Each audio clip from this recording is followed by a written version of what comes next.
Toastmasters, I hope to see many thousands more given the advantage of this training in the years to come.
What you just now saw was the promo video we did for RISE 2020, which was planned for April 17th and 18th. However, now it's a new reality. Times have changed. We Toastmasters have also adapted to the new norms. Welcome to DTAC 2020 online. District Director, Distinguished Toastmaster Raghavan Menon, District Division Officers, DTAC Chair, Toastmaster Shyam Sundar, contestants, role players, fellow Toastmasters, and guests around attending this event from different parts of this world. Good afternoon once again. My name is Venkat, District 116 Public Relations Manager. And today, I'm going to serve you as host for this event. I feel honored to do this role. On behalf of District 116, I welcome all of you to this day one event of District Toastmasters Annual Conference 2020. It is not the strongest of the species that survives, nor the most intelligent. It is the one that is most adaptable to changes. These are the words from Charles Darwin. How true it is, especially for the Toastmasters. Few months ago, we all were thinking about and debating about how it is possible and practical to conduct online club meetings. And now we are conducting this District Toastmasters Annual Conference in online. Kudos to all the leaders and Toastmasters for making this happen and spreading positivity and demonstrating extraordinary leadership during this extraordinary situation and helping our members to be more adaptable to the challenges and the changes we are facing. With this, let me read the district mission. We build new clubs and support all clubs in achieving excellence. There are a few ground rules. Number one, except the speaker, all others are requested to keep your mic and camera in off condition at all the time, unless you are asked to switch on. Number two, speakers are requested to refrain from making any kind of references to politics, sex, or religion in their speeches. For a better meeting experience, I suggest everyone to view the meeting in the speaker's view. This you can find at the right top of your Zoom screen. And the entire conference is being recorded. This will be made available in our district website later. I take this opportunity to introduce very talented, enthusiastic co-host for this day. It's Toastmaster Kumaran, Toastmaster Neshi Kumar, Toastmaster Parul Srivastava, Toastmaster Shamir PH, Toastmaster Shaghriyas, and Toastmaster Shoaib Ashgar. And the contest manager for this District 116 Toastmaster Annual Conference is Toastmaster Leo Ortega. Ladies and gentlemen, can we have a round of applause to our talented co-host and our enthusiastic contest manager, please?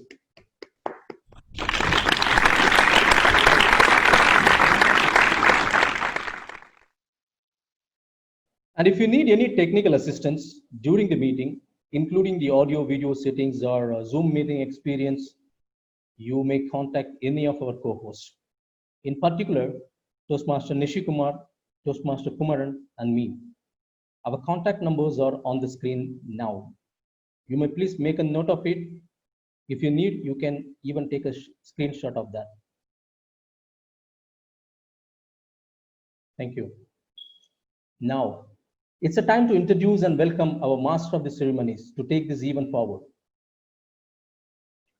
She's an international coach and consultant accredited to the Charisma Leadership Program from the American National Institute of Leadership and Charisma. International trainer and counselor accredited in the Multiple Intelligence Program of the American Institute of Learning and Human Development. International trainer and consultant accredited in the Leadership and Charisma Qualification Training Program.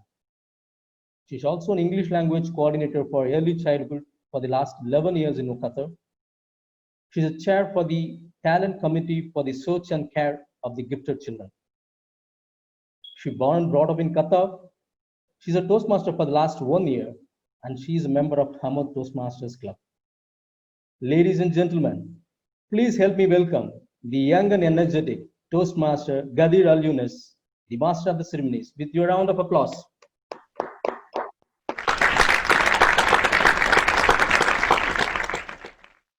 Over to you, Gadir.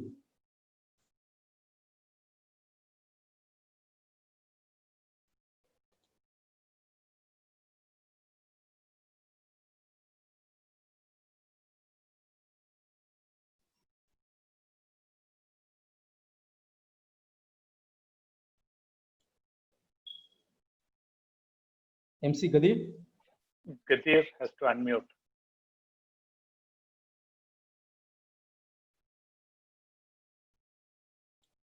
Yeah.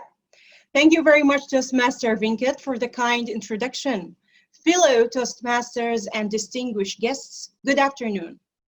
Ralph Smedley, the founder of Toastmasters International, once said, "Whatever your grade or position, if you know how and when to speak and when to remain silent, your chances of real success are proportionately increased." Welcome to DTAC 2020, the District 116 Toastmasters Annual Conference online. Together with Swetha, who will serve as my co-MC for today, I'm pleased indeed, honored to be the Master of Ceremony for this year's DTAC 2020 District 116 Online Speech Contests 2020. This will be the first ever District 116 annual conference done 100% online. I am very much excited and hope that you are enjoying us from the comforts of your homes. All over the world are looking forward to this one-of-a-kind DTAC in District 116 history. Allow me to walk you through our program for DTAC 2020. The detailed agenda is available in District website dtac.d11.org. We are totally going paperless, quite environmental friendly. Please note that DTAC 2020 is not just 1 or 2 days event, just like the usual, but will run through 3 days. We had this morning the District Executive Committee meeting attended by our selfless district leadership team. Kudos to you all for the wonderful Toastmaster year 2019-2020. Today will be concluded with the International Speech Contest and interactive session with the 2014 World Champion of Public Speaking. I know you are all ready to start and see what in store is for you, all of us today. So, let me introduce to you our very own District Director, distinguished Toastmaster Raghavan Menon. He started his Toastmaster journey in 2008 and held various leadership roles in Toastmasters, including president of 3 clubs, mentor and sponsor of 9 clubs, area director, division director, district TLI chair, and district program quality director. In 2016, he was awarded District 20 Master of the Year, chosen among 8,500 Toastmasters of 7 countries. He is also the past chairman of Engineers Firm and KEF. A dedicated, meticulous, leads by example, a guide and mentor to many in Qatar. Help me welcome distinguished Toastmaster Raghavan Menon with a round of applause.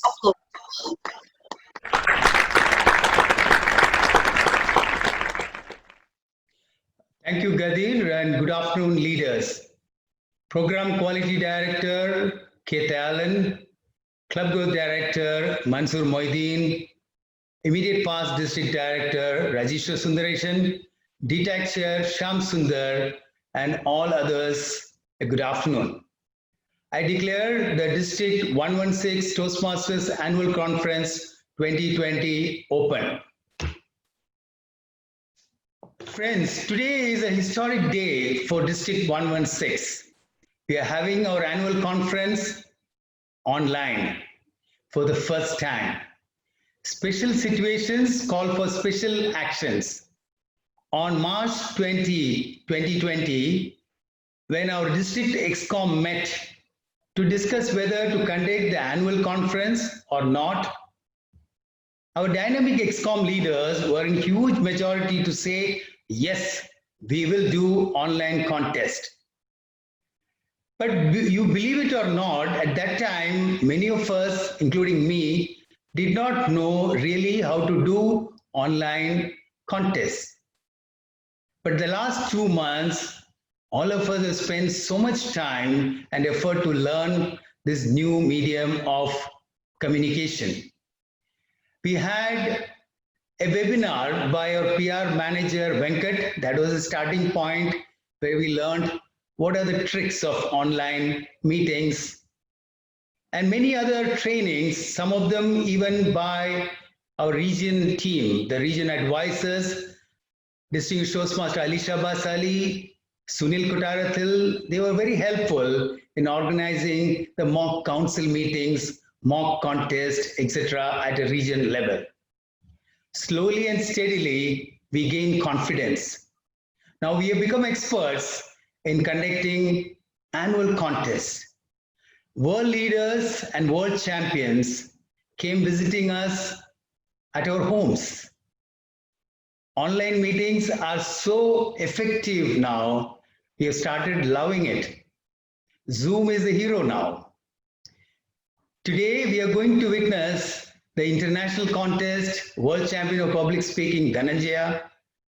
Tomorrow, our current international president, Distinguished Toastmaster Deepak Menon will be with us, followed with the district council.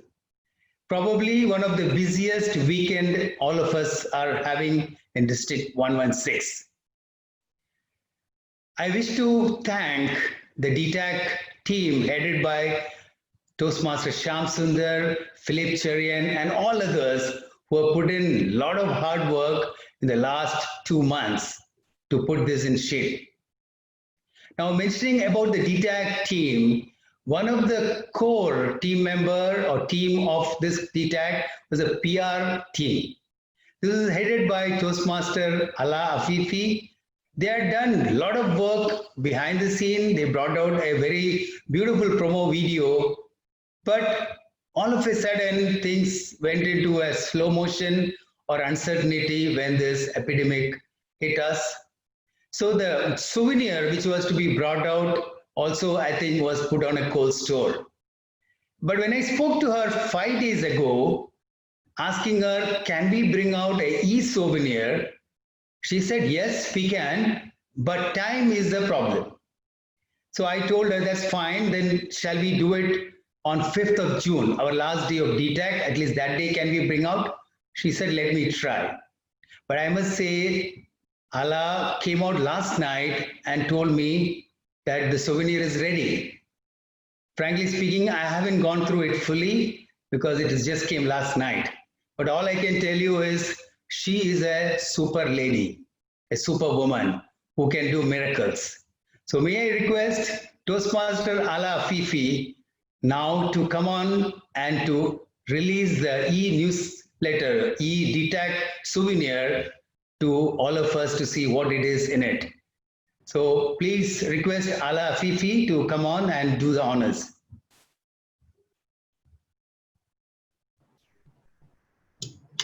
Thank you, District Director, DTAC Raghavan Menon. Ladies and gentlemen from all around the world, good afternoon. Good afternoon. In March, when one of the newsletter editors, she sent me an email when I told them that the rise was cancelled. She told me, does this mean that the newsletter will not be published? I replied to her with three possibilities. It's either we publish it in our private accounts, or we wait till next year DTAC, or miracles happen. Guess what? Miracles do happen, as just DTM Raghavan mentioned, and here we are today releasing the newsletter in front of you, in front of more than 280 attendees, which is an immense pleasure for me and everyone who's attending this. Before I go into the newsletter, let me just clarify one thing. So, as you can guess from my words and from the other leaders' words, this newsletter was already done by February or March. So, if you find any words talking about stages or rise, words like this, don't panic.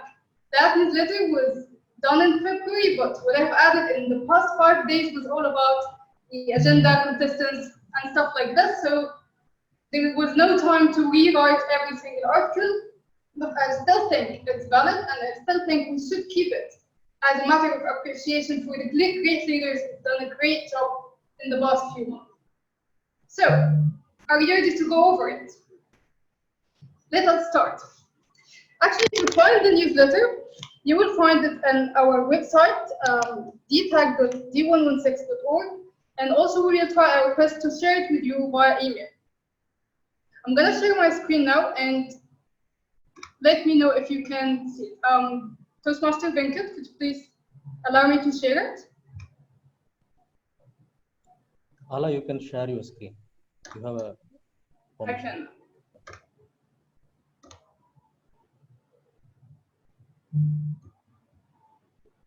Okay, can you see it now? So, can you see the screen now? Yeah. Great. So, first thing I have to start with is my great team who worked in this newsletter to get it done this beautifully. Sameh Abdullah, Shahad Gavin, Yumna Abu Ghadia, Nima Yassin, Sana Khan, and Yasmin Salmi. Some of them are attending and listening to us right now. Some others couldn't have the chance to attend, but wherever you are, you have all the thanks in the world from the bottom of my heart. And then you will find the message from the international president, which was written especially for this newsletter. And as you know by now, Toastmaster Menon or DTM Menon will be doing a great workshop tomorrow with us, so don't miss it. Also, we will have the keynote speaker, the world champion, the Nanjia. He will be with us today in the evening, so again, that's something which cannot be missed. After that, you will find the agenda, which is already available in the website, available with you, but just in case you miss it, you can find it here. And of course, the great contestants, the champions, the winners, you name them, the leaders who made it to this level. So, we don't have all the time to show it page by page, but you can go over it and check whoever is there competing today and 5th of June. I'll then move to the other section of this newsletter. the core committee messages. So from day one that Toastmaster Shyam started this, he invited a group of people, which I personally thank you for getting them or for giving me the chance to work with these great leaders. So if you want to learn from the lessons that they already learned and they want to pass it to you, go over the newsletter, read their messages, and search for your name. Maybe someone's giving a thank you. And then you will find another section.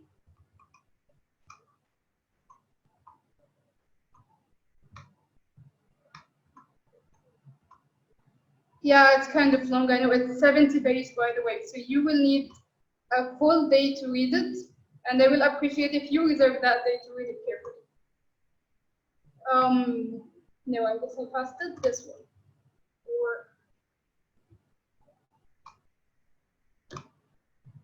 Yeah, so we've done some interviews. Actually, this interview was done by Toastmaster Menon. It was done beautifully. For those who know or don't know, the world champion, third place world champion, he visited Qatar last year, and we did a great interview with him. So I've added part of it actually in this newsletter. And then you will find some other interviews with Ahmed Al-Jarbi and Salim Al-Jahwashi. Both of them are very famous public figures in the field of media. And then the last section is District 116 highlights. Actually, again, the highlights I added here, the achievements I added here was up to March.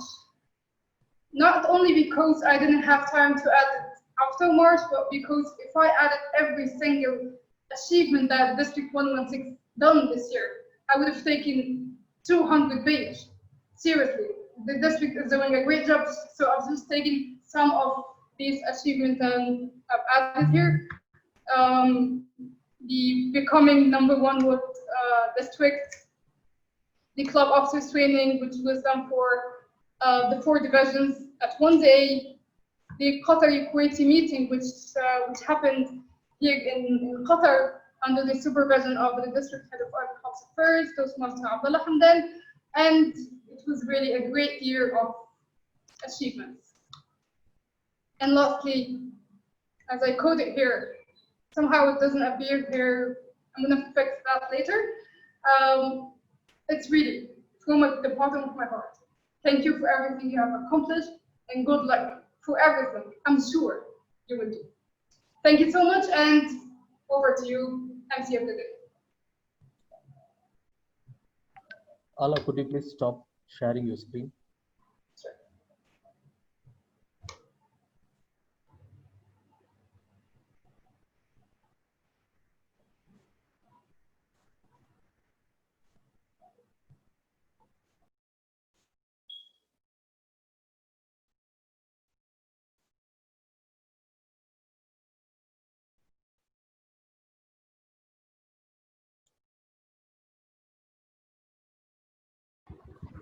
Back to you, Gadir. Now it's yours. Thank you very much, distinguished Toastmaster Raghavan Menon, for that very inspiring message. Ladies and gentlemen, allow me to also introduce to you the man of the hour. He and his team are the main pillars of the first ever virtual district conference. Toastmaster Sundar is a shoestring traveler with passion of going around the globe. He's an engineer by education with masters in structural engineering. He works with Qatar Design Consortium as a project manager and is involved in the design of stadiums for FIFA 2022 Qatar. He's a Toastmaster since 2007, and he has held various leadership positions, including past division governor of Division Q in 2014. His association with the DTAC goes a long way up until today in our first online district conference. Let's welcome our DTAC chair, Toastmaster Sundar, with a round of applause.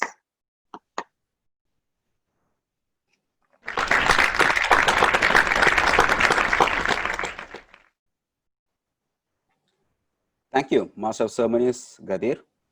Very good afternoon, fellow members, guests, and all leaders joining us all around the world. Special greetings to our District Director, Program Quality Director, CGD, our immediate past District Director, past International Directors, and past Brand Ambassadors, and all the leaders. Good afternoon. It's actually a feeling I can't help get over of having a DTAC 2020 done not once but twice. Once it was in-person format and now it's virtual. So I can definitely boast myself as well-rounded DTAC chair, which I can say that the same for my team as well. Times of such pose a new opportunity to unearth. And little did we know back then in 2019 when we released our 2000 Rise 2020 that we would be having a DTAC online entirely. We go with the tide. I will quickly run on because District Director has mentioned everything that happened behind the scene, and for the want of time, I would definitely need to thank all the 4 division directors here. Why? Because they were the supporting pillar who took the decision to conduct their division online contest entirely. So my gratitude to Dinesh Kumar, Ravi Shankar, Arvind Iyer, and Jutas Paul for impeccably and executing the the division contest as per the district and Toastmaster guideline. So thank you. Without them and their division contest, this DTAC wouldn't have seen this day. And I would like to express my gratitude to our district director, Raghavan Menon, our program quality director, Thayalan, CGD, Manzoor Moideen, our DTAC advisor, Rajeshwar Sundaresan, and our past DTAC chair, Safir Aziz. I'm also happy to mention our sponsors who came forward for Rise 2020 to support us, who were forthcoming and supporting our endeavors. So thank you for all those sponsors for supporting us then and forever. The Rise team and DTAC team made and making this experience wholesome for all of us. So sit back, relax, and relish the amazement. But having that said, one last thing. Just like in Apple when they say, one more thing. It's my pleasure to invite my shadow, my partner in crime, and the DTAC co-chair, Philip Cherian, and myself. We have the pleasure to unveil the contest video, which our team has really put together. So here for your eyes only.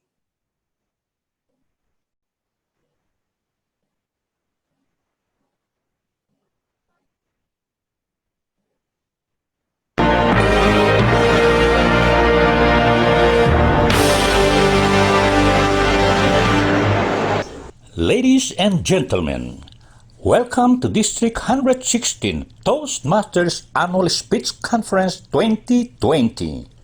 We request that you keep your audio muted and your video switched off at all times during the contest. And please refrain from recording any part of this contest. We will provide you the official recording at our district website. Welcome to Amazement 2020.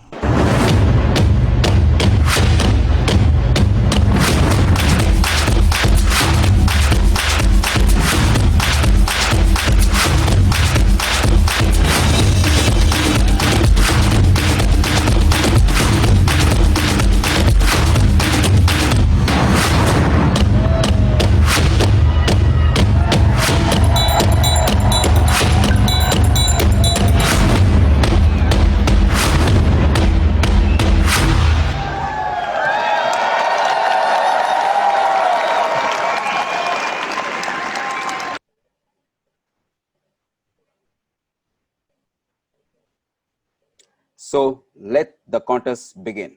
Thank you and welcome. Over to the Master of Ceremonies.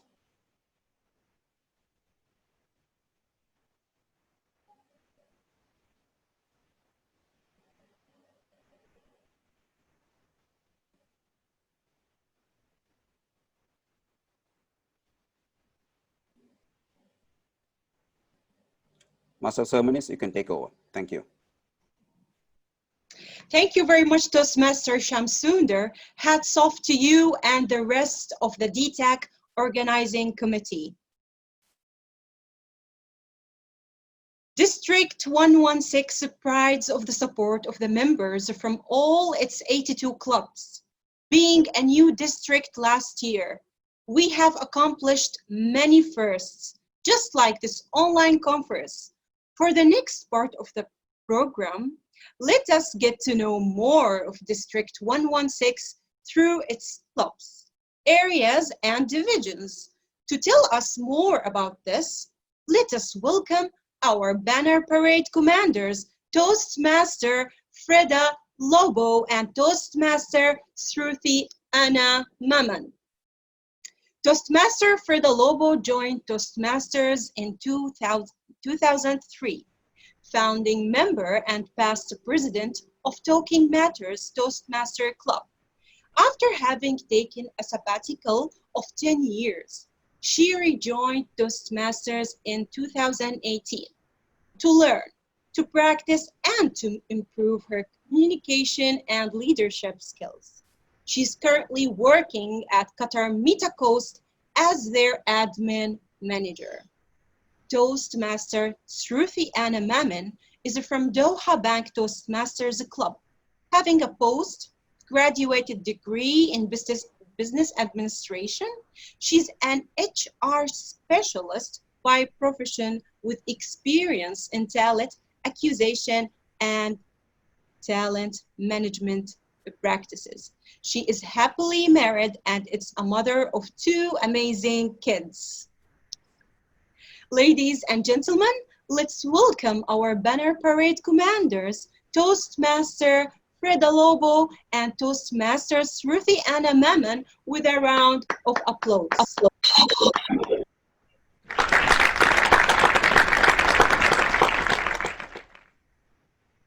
Thank you, Gadir. Esteemed dignitaries, district, division, area officials, fellow Toastmasters, Cavaliers and guests, good afternoon. Welcome to DTAC 2020 Banner Parade, a proud display of our club, area, division and district banners. Along with me, helping me host the banner parade, is the lovely Toastmaster Shruthy Mammen. In these unprecedented times, well, isn't that how every sentence starts these days? I don't know about you, but I have gotten to the point where I cannot take this whole pandemic situation anymore. I wish I was hosting this banner parade at the CNAQ auditorium instead of, well, from my living room. I wish I could see you all cheer for your club as they walk the parade. Well, I'll just settle on seeing your smiling faces instead. Unprecedented times indeed. So, ladies and gentlemen, with cheer in our hearts and pride in our eyes, let us commence the banner parade.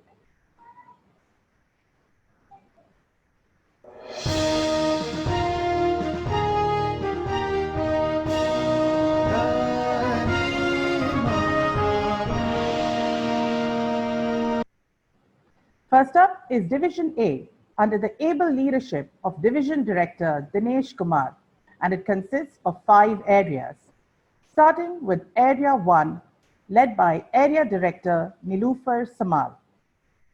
The clubs in this area include Doha Toastmasters Club, Oryx Communicators Toastmasters Club, Elite Toastmasters Club, and SIS Toastmasters Club.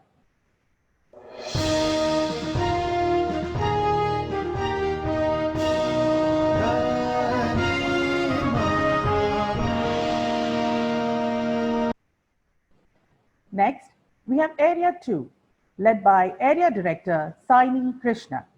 The clubs in this area include Alcor Toastmasters Club, Abha Ladies Toastmasters Club, Maharat Toastmasters Club, and North Star Toastmasters Club.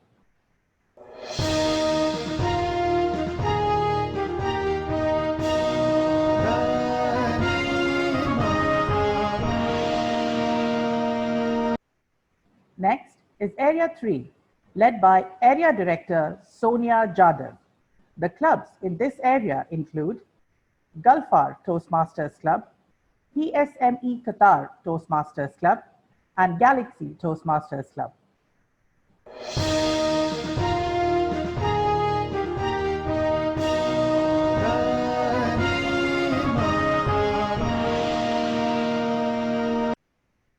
Next is Area 16, led by Area Director Saikat Mishra. The clubs in this area include Volta's Qatar Toastmasters Club, Landmark Qatar Toastmasters Club, CNAQ Toastmasters Club.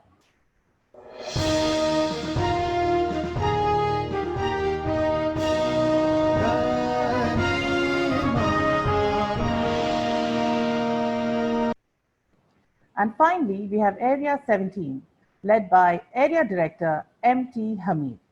The clubs in this area include Qatar Tamil Toastmasters Club, RCS Debaters Toastmasters Club, Doha Bank Toastmasters Club, and Wellcare Toastmasters Club.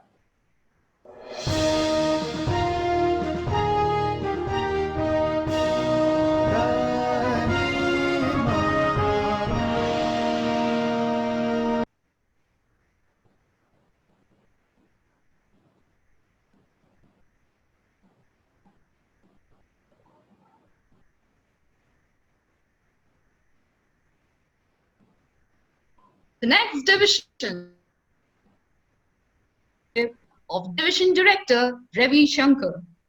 This division consists of 6 areas, starting with Area 4, led by Area Director Shanti Rose. The clubs in this area include Konkan Toastmasters Club, ICC Advanced Toastmasters Club, HSE Toastmasters Club, and Karnataka Toastmasters Club.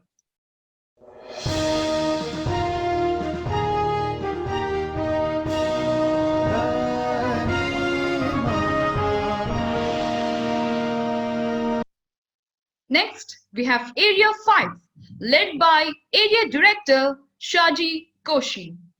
The clubs under this area include BC Toastmasters Club, Qatar Malayalam Toastmasters Club, and Hamad Toastmasters Club.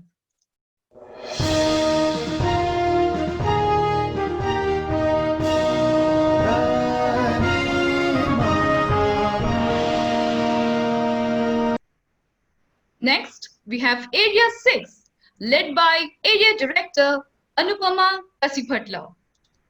The clubs in this area include ICC Eves Toastmasters Club, Phoenix International Toastmasters Club, Petra Toastmasters Club, Havens Toastmasters Club, and Telugu Toastmasters Club.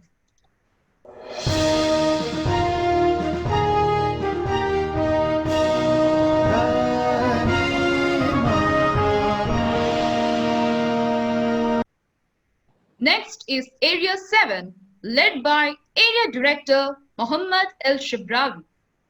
The clubs in this area include Indian Club Toastmasters Club, PQASS Toastmasters Club, Makdamat Doha Toastmasters Club, and Jada Group Toastmasters Club.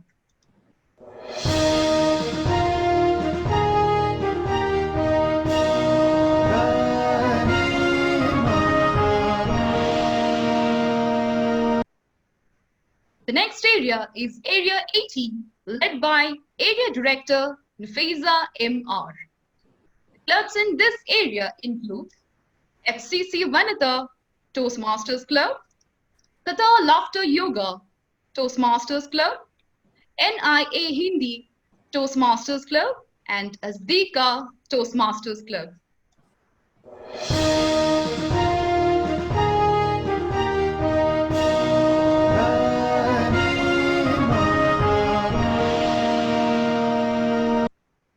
And finally, we have Area 19, led by Area Director Girija Chari. The clubs in this area include Zeal Toastmasters Club, Aurora Toastmasters Club, and Goodwill Toastmasters Club.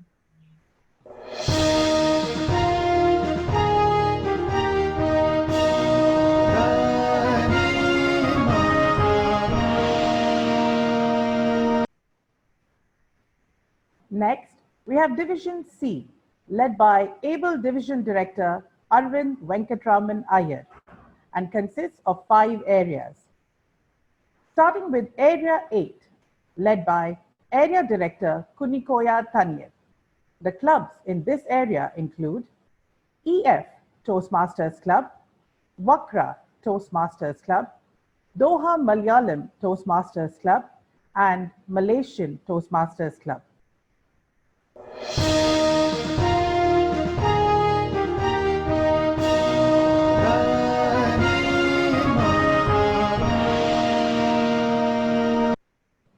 Next is Area 9, led by Area Director, yours truly, Freeda Lobo. The clubs in this area include Talking Matters Toastmasters Club, IIEESQC Toastmasters Club, Flaming Spirits Toastmasters Club, and Pearl Toastmasters Club.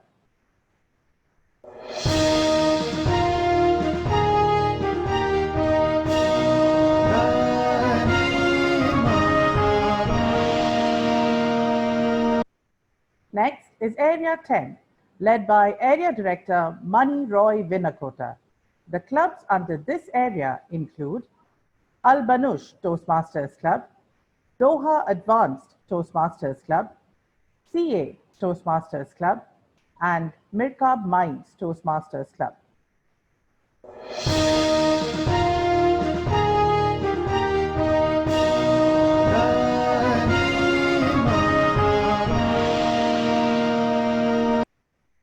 Next is Area 11, led by Area Director Gopi Krishnan Malampala Kuttat.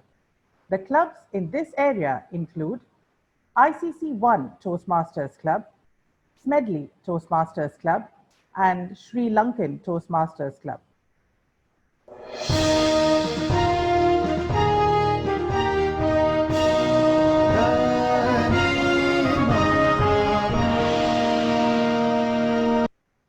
Finally, we have Area 20, led by Area Director Ala Afifi. The clubs in this area include CAAK Toastmasters Club, Qatar University Toastmasters Club, Global Toastmasters Club, VIP Toastmasters Club, and SEA Toastmasters Club.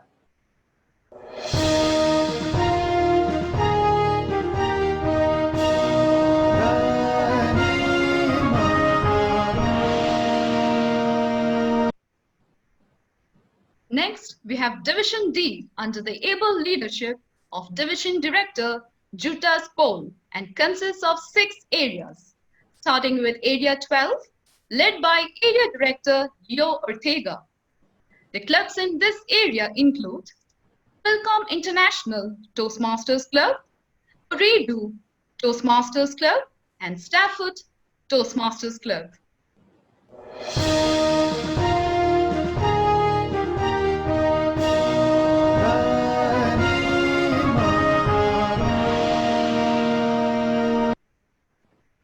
Next, we have Area 13, led by Area Director Naveen Camel.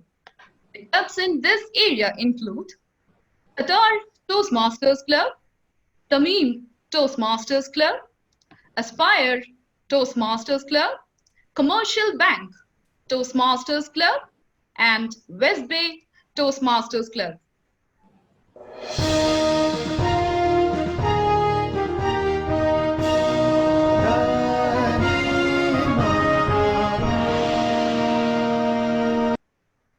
Next is Area 14, led by Area Director Baby John. The clubs in this area include Professional Toastmasters Club, Excel Toastmasters Club, Spark Toastmasters Club, and Siemens Qatar Toastmasters Club.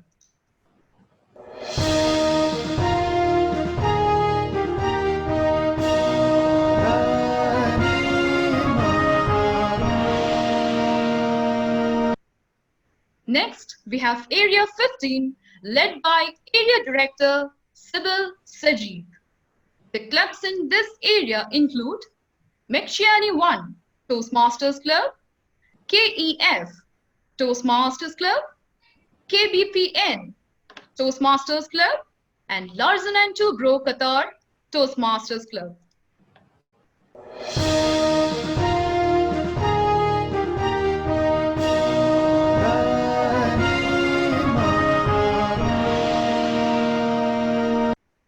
Next, we have Area 21, led by Area Director Kumar Abu Tahoon. The clubs in this area include Apmac Toastmasters Club and Parsons Doha Toastmasters Club.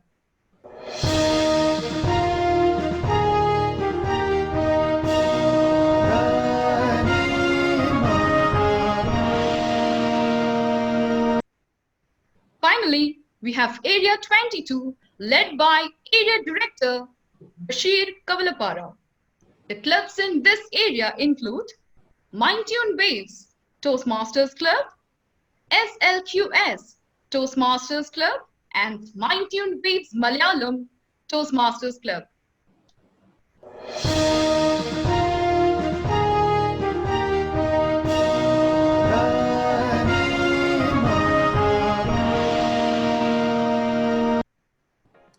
And now it is time to welcome the captains of our ship, the District 116 Executive Committee, who along with their team have led District 116 to the pinnacle of success.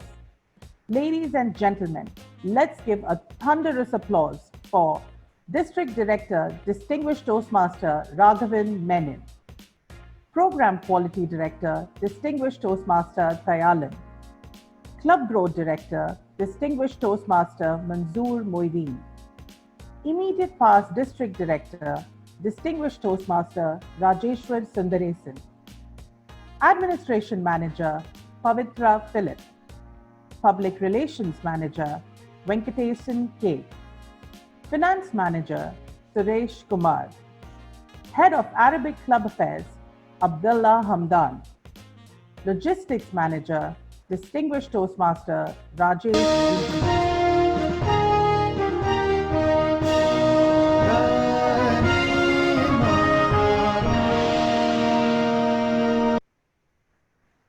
Witnessing that wonderful presentation and display of the club banners imbibes a sense of pride, doesn't it? The happy, smiling faces in the pictures remind us of all the wonderful times we have shared with our fellow members. I just can't wait to meet in person again. Well, that brings us to the end of our banner parade, and it's time for me to take your leave and get back to doing what I do most of the time now. Over to you, Master of Ceremonies. Thank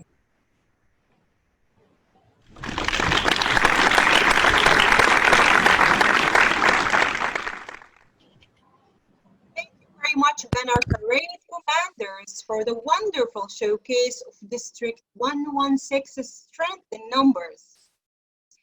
Daniel Webster said in one of his famous quotes, "If all my possessions were taken from me with one exception, I would choose to keep the power of communication, for by it, I would soon regain all the rest."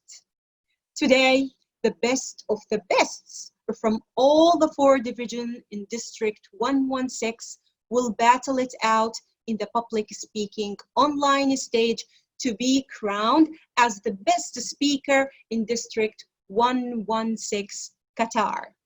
We are going to witness the division champions in each respective clubs amaze us all in the international speech contests.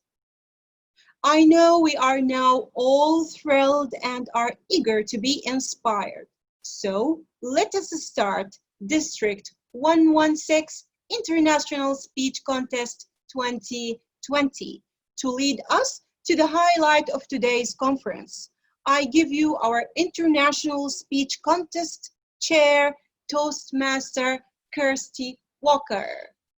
Our contest chair, Kirsty, joined Toastmasters in 2018. She's currently the VP membership of Qatar Toastmasters and Charter President of the West Bay Toastmasters Club. She moved to Qatar in 2014 as an industry journalist in the oil and gas sector. Passionate about language, she is also a Cambridge certified English instructor and currently Director of Communications at Alcambra Holdings. She believes that Toastmaster truly opens door for those who are willing to walk through them. Virtual friends, ladies and gentlemen, help me welcome our International Speech Contest Chair, Toastmaster Kirsty Walker, with a round of applause.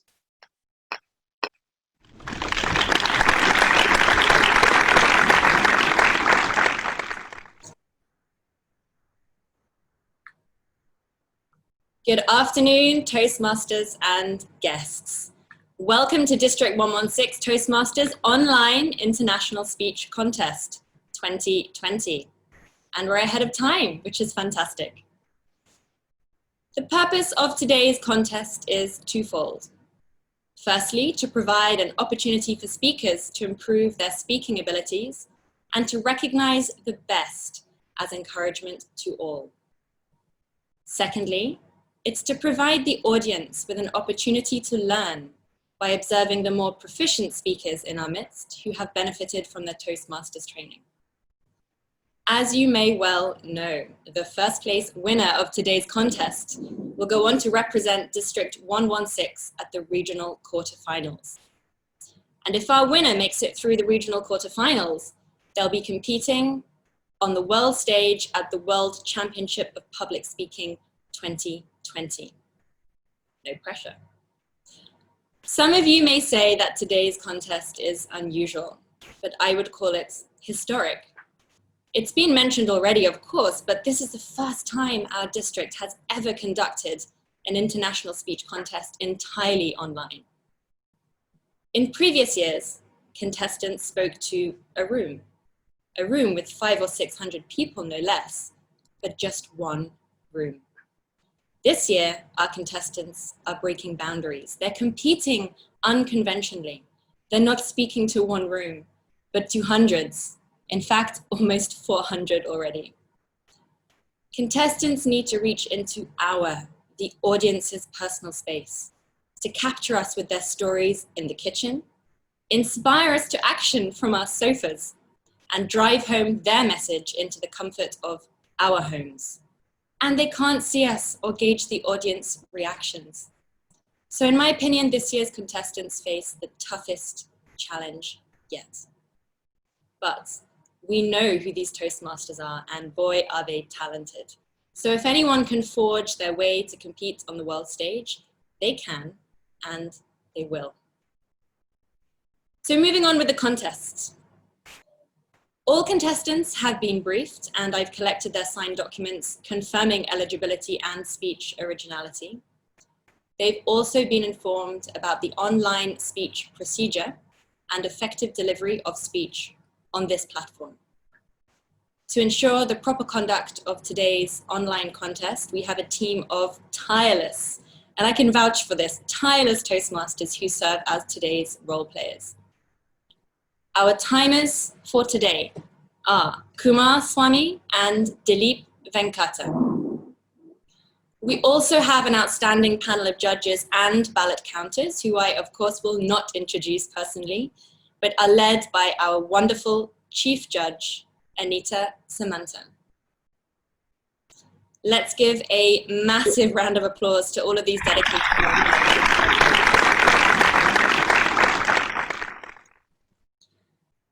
All the judges have been briefed by the Chief Judge and they're ready to start. Just a quick reminder to everybody on this call, the speech contest is being recorded. Ladies and gentlemen, we have 8 contestants competing today. Contestants, please can you turn your video on? Yes, Contest Chair, all the videos on, you can go ahead. Fantastic, thank you. So we're ready to announce the speaking order. Contestant 1, Antonio Victor Fumo. Antonio Victor Fumo.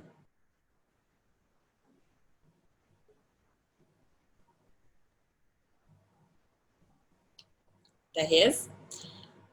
Contestant 2, Swetha Raghuraman. Swetha Raghuraman. Contestant 3, Ram Mohan Nair. Ram Mohan Nair. Contestant 4, Roxana Khan. Roxana Khan. So moving on to contestant 5, Mallika Nair.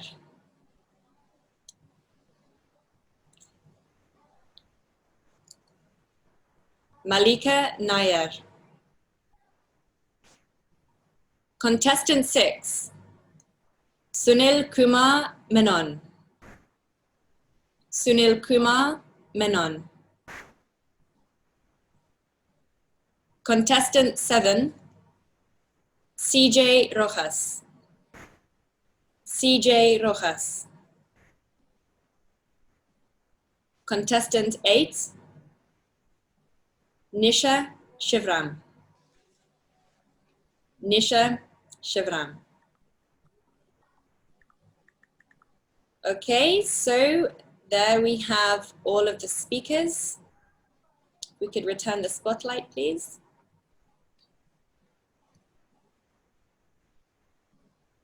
Okay, is the spotlight returned? Yes. So there we have all the speakers, and what a lineup it is indeed. Please let's give all of our contestants a massive round of applause, and an encouraging one too.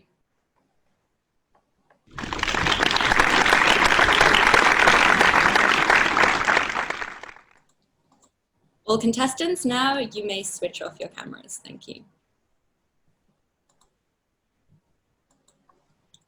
So all contestants and judges have been briefed about the contest rules. The highlights for the benefit of the audience and as a reminder to all are as follows. The speech time is from 5 to 7 minutes. Contestants who speak less than 4 minutes 30 seconds or more than 7 minutes 30 seconds will be disqualified. Timing begins with the speaker's definite first verbal or non-verbal communication with the audience. The timer will use the green virtual background at 5 minutes, and this will remain on for 60 seconds. The yellow virtual background will be on at 6 minutes and remain on for 60 seconds. The red virtual background will come on at 7 minutes, and this will remain on until the speech has been concluded. No signal will be used to indicate if a speaker goes over time. However, in the event of a technical glitch, as indicated by the chief judge, or technical failure, the speaker will be given a 30-second grace period. The contestant must pin the timer screen before starting their speech. Speech duration is not considered by the judges. After each contestant has finished, there will be 1 minute of silence between speakers for judges to complete their scores and to prepare the next speaker. Protests are limited to eligibility and originality and must only be lodged by voting judges or contestants, both of whom have already been briefed on the procedure. Chief Judge, may we now proceed with the contest?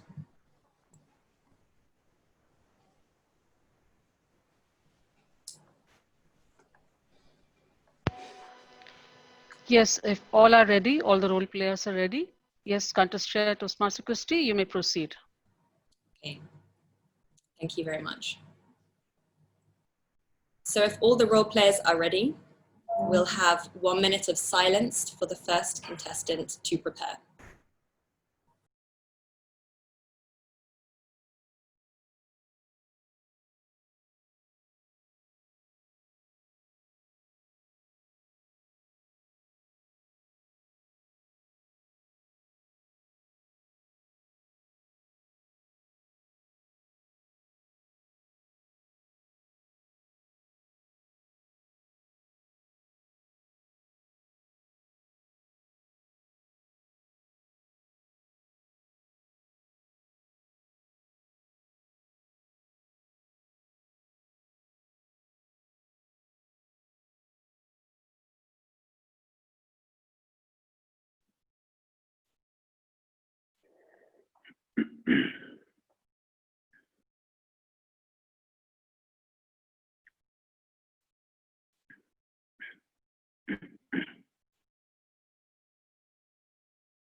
Okay, so let's welcome contestant number 1, Antonio Victor Fumo. Let's give him a huge round of applause, please.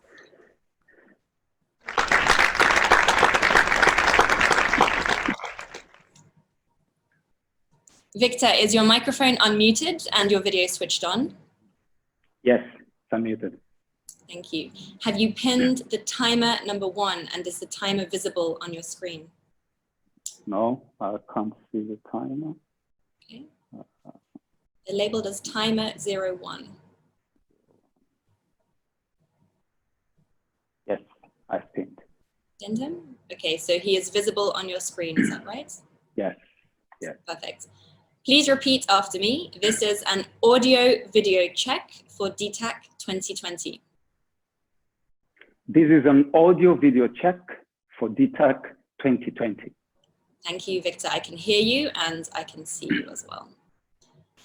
Judges, please make sure you keep your screens on speaker view to enable clear judging. Antonio Victor Fumo, the Rockstar. The Rockstar, Antonio Victor Fumo. Thank you.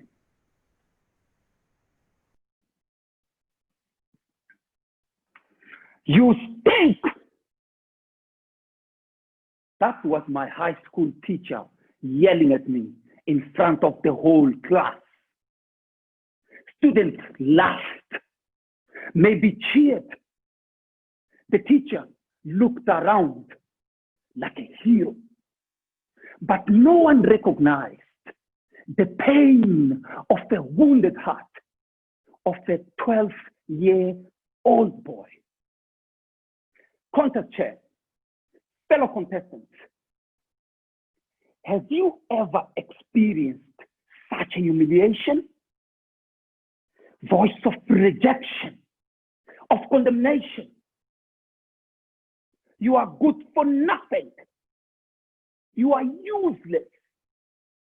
You are not going to make anything out of life. You're just a waste of time. I have to admit, I did not have the best smell. Long walks under scorching sun to attend afternoon classes. I was frequently sweaty and less clean than most. But when my teacher insulted me in front of my classmates, I was devastated. That night, I couldn't sleep. What's the point? I thought. After all, I will just survive for a few more years and die like anybody else. But that same night, that familiar, deep, small voice spoke to me. Are you going to give up that easily? What about your dreams? Are you going to let another person destroy your destiny? Then I decided to stop leaving home earlier, to walk slow and avoid sweating. And guess what I used as deodorant? Lemons. And there I was, back in class, as fresh as ever. Back at the primary school, life was a lot easier. Everyone dressed in school uniform. Rich or poor, we all looked exactly the same. And I've always been the charmer boy. With the gift of my handsomeness and my wisdom, I always enjoyed having all the girls around me. But when I entered high school, it was different. It was a dress down. And that became a problem for me. I did not have decent clothes to wear. I always had two people who passed their clothes to me, my father and my brother. But there was a little problem. These clothes were either too old, too big, torn, or stained. But did that tear me apart? Never. I turned things around. And an artist was born in me, a rockstar. Just like David Short says, one leg with the right attitude will beat a two-leg guy with the wrong attitude.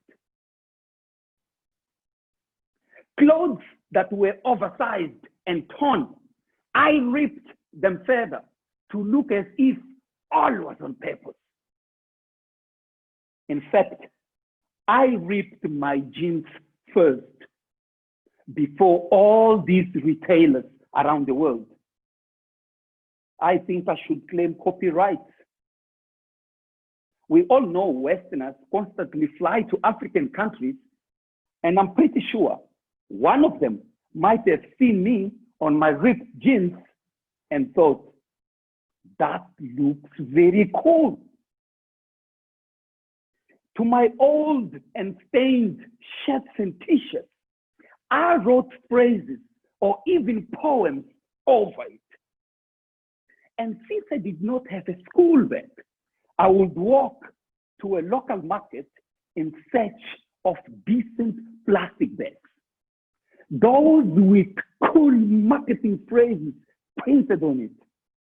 Then I will bring the plastic bag home and I will write my own cool phrases or even poems on my clothes that matched with the words on a plastic bag. I became a celebrity at school. Look, when things went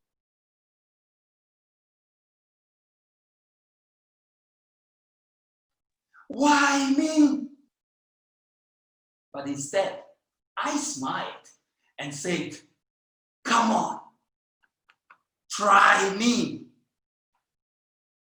Friends, it's all about the attitude of turning your obstacles into problems into possibilities and your challenges into chances. And there I was, from a stinking boy in torn, oversized clothes to a dashing rock star of my school with my attitude of turning things around. What about you? What do you do when confronted with obstacles? Do you find opportunities in those difficulties? My life was never an easy ride. Life never is. Sometimes storms will hit us to the rock bottom, but we don't have to lie down there like a rock.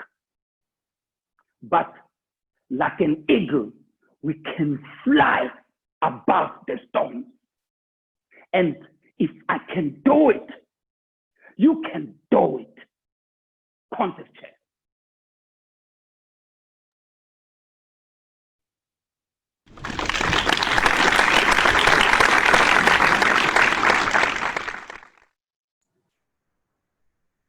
Thank you so much, Victor. We'll have a minute of silence now for the judges to mark their ballots.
So let's welcome contestant number 2, Swetha Raghuraman. Let's give her a massive round of applause.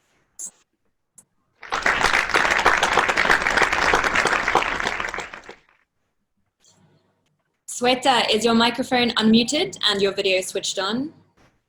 Yes, it's unmuted. Am I visible? Yes, you are. Have you pinned the timer, number 1, and is the timer visible on your screen?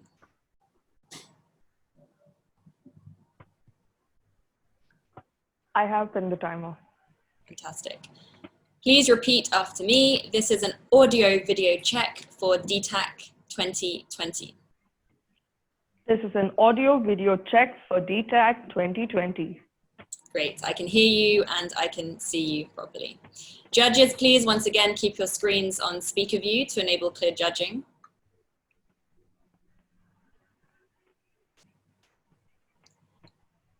Swetha Raghuraman, pop the bubbles. Pop the bubbles. Swetha Raghuraman. Thank you.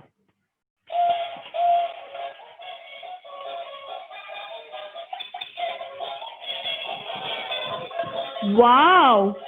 Wow! Just look at those bubbles. So magical, aren't they? Now imagine yourself standing under the sky of life. You're surrounded by so much greenery. And suddenly you spot a bunch of bubbles coming towards you, each of them distinct from one another. So here are your options. Will you pop those bubbles or let it land on you? Contest chair, panel of judges, and esteemed virtual guests, good evening. When I was 3 years old, my mom took me to Souk Waqif. I was elated when she presented me with this liquid bubble potion. As I opened and blew out the first bubble, I was so mesmerized by the beauty and the simplicity it carried as it went up high on top of the stage walker's head. The sky of my life is now livelier with all these bubbles. As I surround myself with this beautiful blob and enjoy its soft landing feeling, my mom enthusiastically jumps in and tells me, "Come on, Swetha, let's pop those bubbles." Pop those bubbles? Why, Mom? Aren't they really pretty? I know, my child. Just pop them and then you will know why. I hesitated, so I chose to hold on to that soft feeling instead. A decade has passed and I still held on to that soft feeling. The sky of my life is now overwhelmed with many little bubbles.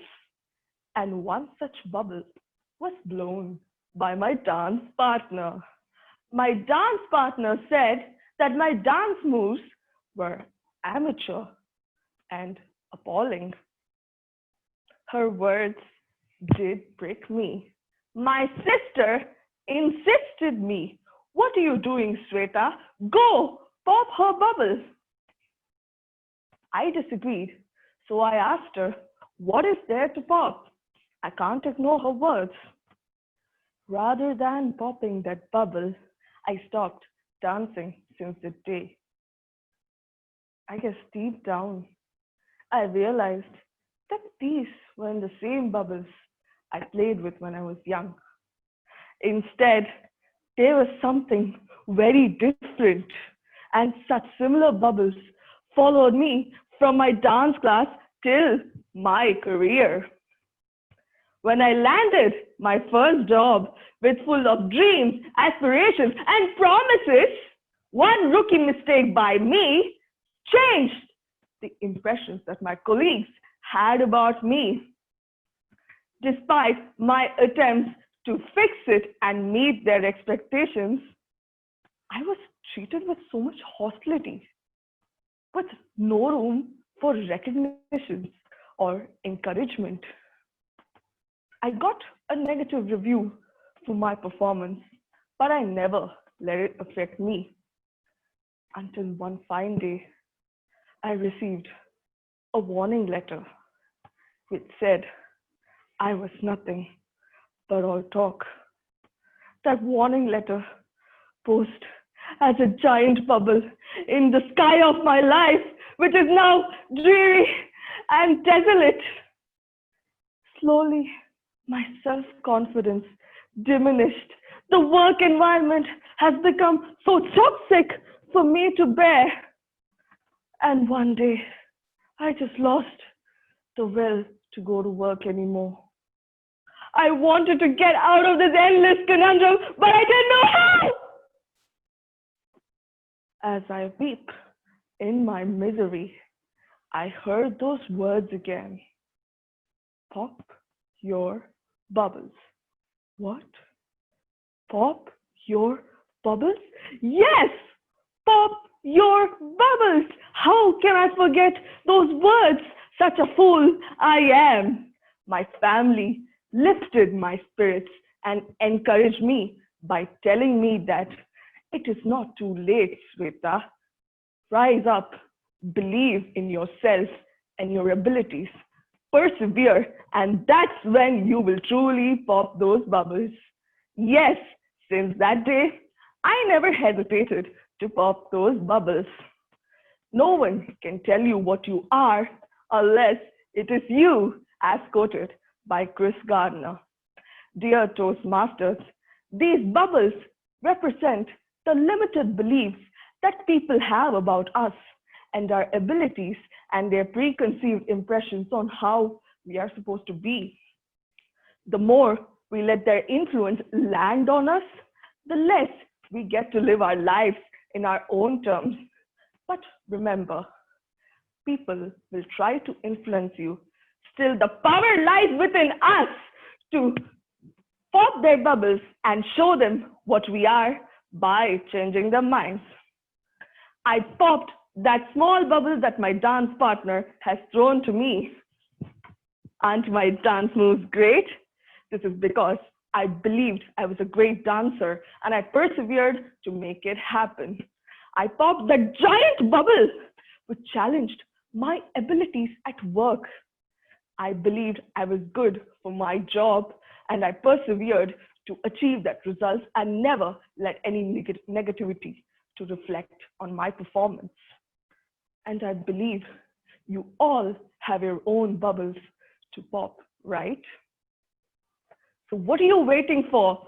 Rise up, believe, and persevere and pop all those bubbles one by one.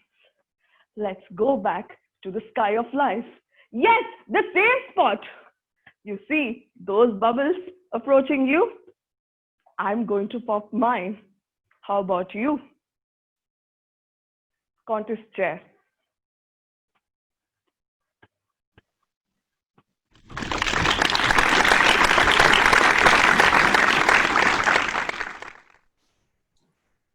Thank you, Swetha. So we'll now have a minute of silence for the judges to mark their ballots.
Okay,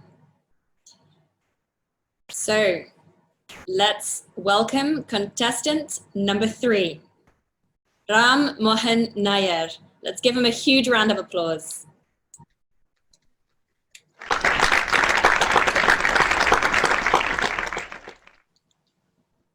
Ram, is your microphone unmuted and your video switched on? Yes, my video is switched on and microphone is on. Perfect. Have you pinned the timer, number 1, and is the timer visible on your screen? Yes, I can see him. Okay, great. Please repeat after me. This is an audio video check for DTAC 2020. This is an audio video check for DTAC 2020. Great. I can hear you. I can see you. Perfect. Judges, once again, please keep your screens on speaker view. Thank you. Ram Mohan Nair. Is friendship overrated? Is friendship overrated? Ram Mohan Nair. Thank you.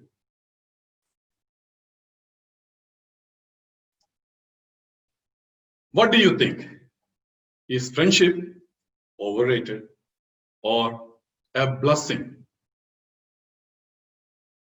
Dear contestant and my dear friends, it's my 10th grade examination. I'm writing my favorite subject, mathematics. It is progressing like a cool, gentle breeze. Suddenly, the examiner started watching me.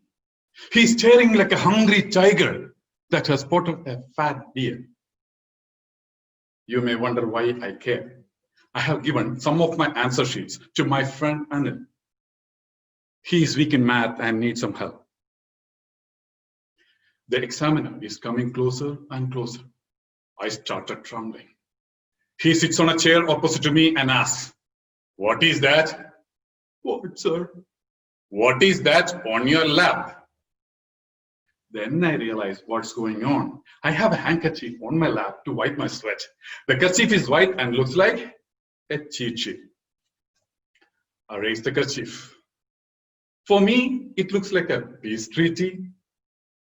The examiner gets embarrassed in doubting an innocent boy and walks away. And I sigh in relief. My method of helping was not right. Don't you agree? But my intention was pure, and my act of helping a friend almost cost me my life. I could have got expelled from school. No more helping friends. Friendship is overrated. Don't you agree? We will see. During college, I lived in a hostel. One of my friends showed up every afternoon and offered a big smile. Was it honest or deceitful? I could not say. He then had lunch from the hostel canteen using my credit account. I thought he could not afford his own lunch. I was surviving on an education loan. Later on, I found out that he had enough money of his own. He was exploiting my friendship using his deceitful smiles. By spending an education loan, I learned a big lesson. What? Friendship is overrated. Is it? My first job was not a high-paying one, not even enough to make ends meet. I tried different jobs at different places and finally ended up in Mumbai, a place far away from my home in Kerala. I lived hand to mouth in a single-room apartment with 4 other people. One day, on my way to work, I collapsed in a local train. I was physically fragile, financially frail, and mentally fragmented. I had no idea how to survive. So I gave up everything and boarded a train to go back home. During the journey, by chance, I met one of my old friends, Shiva, a short, skinny, sociable guy. And that changed my life forever. Do you want to know how? Shiva and I were meeting after 5 years and we had a lot to catch up. I hesitantly told my predicament. Shiva then suggested, Ram, why don't you try software industry? How do I get into software? You need to attend a training course. Shiva then got me an admission in an institute in Kerala. It was not at all easy for him. And during the course, he gave me free food and accommodation in his home. I completed the course and was picked up by a leading IT company in India.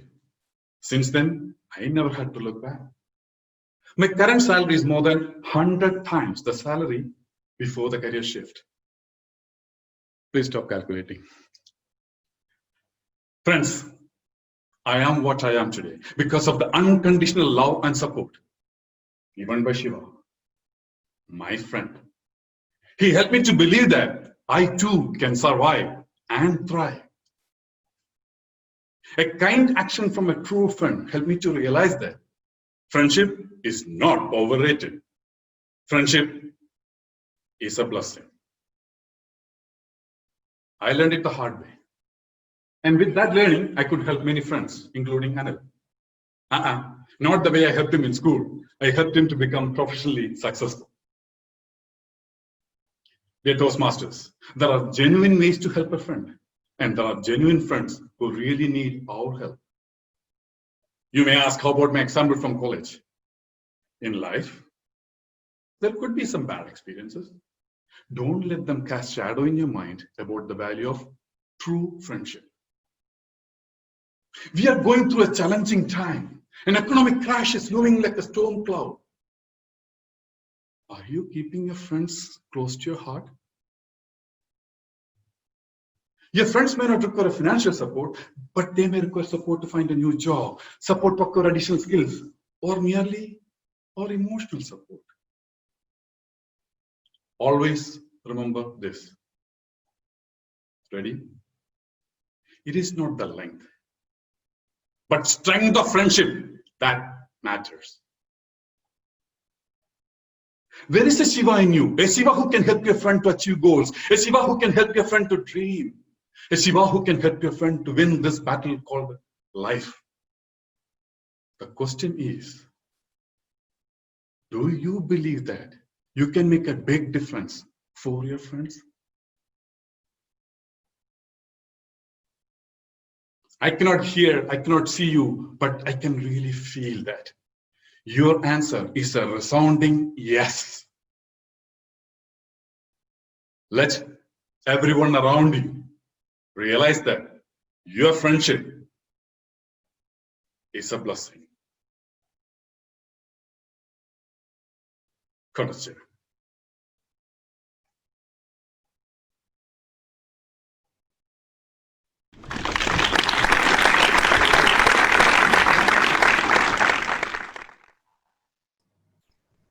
Thank you so much, Ram. So now we'll have a minute of silence for the judges to mark their ballots.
Okay, so let's welcome contestant number 4, Roxana Khan.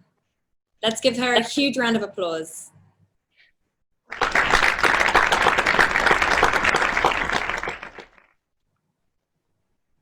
Roxana, is your microphone unmuted and your video switched on? Yes. Great. Have you pinned the timer at number 1, and is the timer visible on your screen? Yes. Okay, please repeat after me. This is an audio-video check for DTAC 2020. This is an audio-video check for DTAC 2020. Perfect. I can see you and I can hear you. Judges, please once again keep your screens on speaker view. Roxana Khan, the golden ticket. The golden ticket, Roxana Khan. Thank you. What if you could get the golden ticket to success for free? Would you take it? I once got the golden ticket and it changed everything. Contest chair and my curious friends. I can hear some of you thinking, does she mean Willy Wonka's golden ticket? No, this ticket is real. Trust me, I'm a lawyer. It was summer 2014. I flew home to London to see my mother. As soon as I landed, Mum sent me to the Indian High Commission on a mission to get a very special card, a PIO card, to prove I'm a person of Indian origin. Hello? Couldn't they tell from my abaya? So I walk into the waiting room. It's crowded, sweaty, stinky and hot. Not Doha hot. Worse, there's no AC, only a squeaky ceiling fan. A ticket display blinks, bing, now serving 10. My ticket says 50. Have you ever waited in a long, slow line when you need to get somewhere fast? I had to get to the dentist. Ever since he told me I have a Bollywood smile, I take my smile very seriously. 20 minutes became 2 hours. Now I had to choose happy mum or happy dentist. Who would you choose? That's right.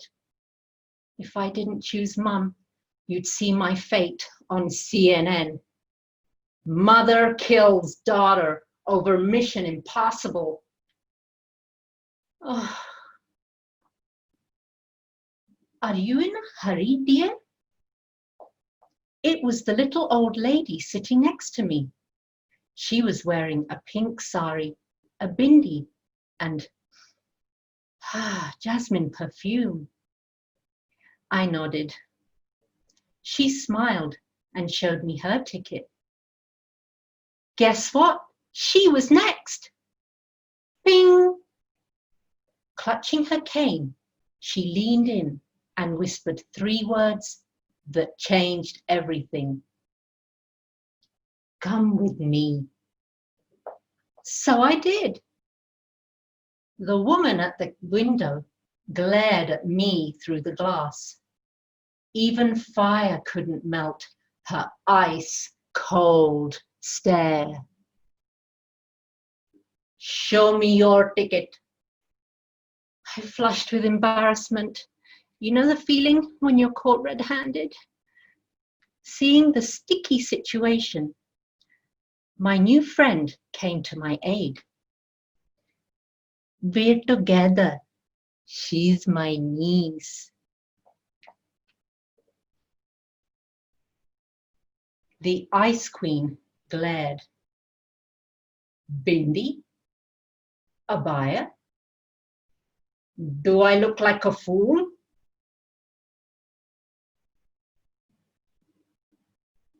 Okay, give me your papers. Yes, mission accomplished. Now I'd get a PIO card and a sparkly smile.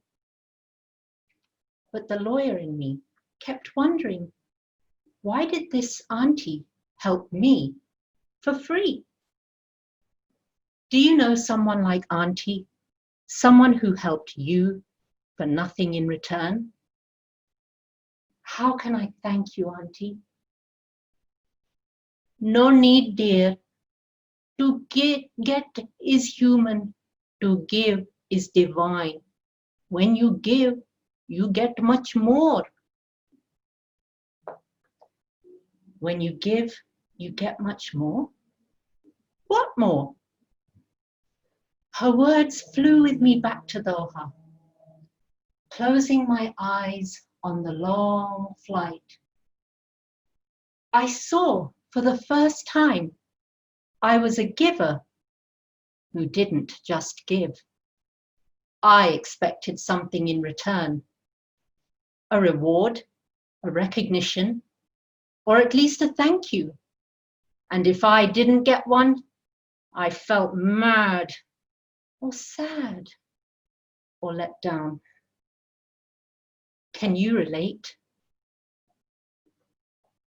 But Auntie showed me what true giving looks like, sounds like, and feels like. I landed in Doha with a new attitude and a new theme for our club. When you give, you get much more. We got 10 out of 10 DCP points, and I got more friends, awards, and new clients. I gave outside of Toastmasters too, my time, my wisdom, my money. I even gave way to drivers. Yalla Habibi, go!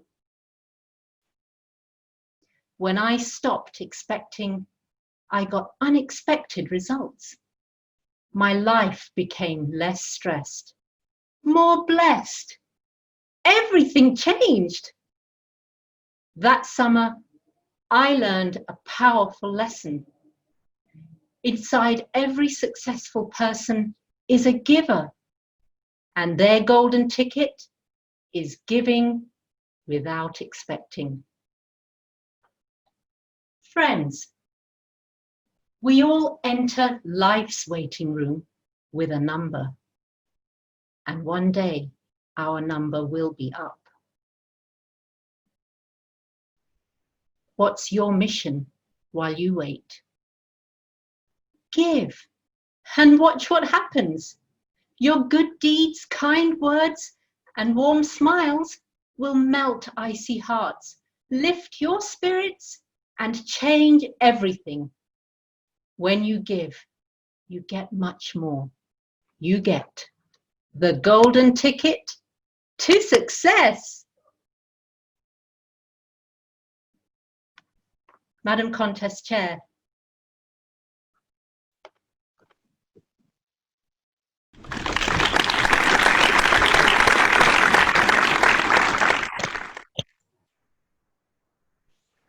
Thank you, Roxana.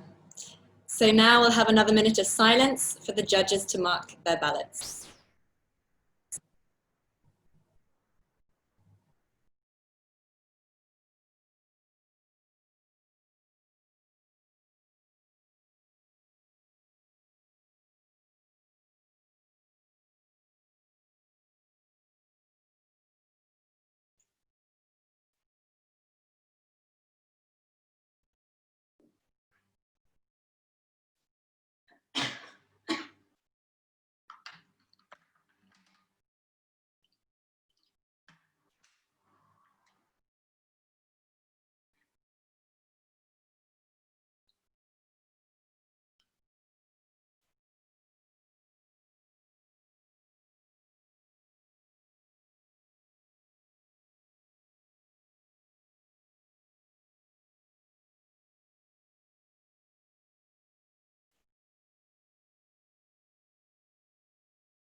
So let's welcome contestant number 5. Mallika Nair, Let's give her a huge round of applause.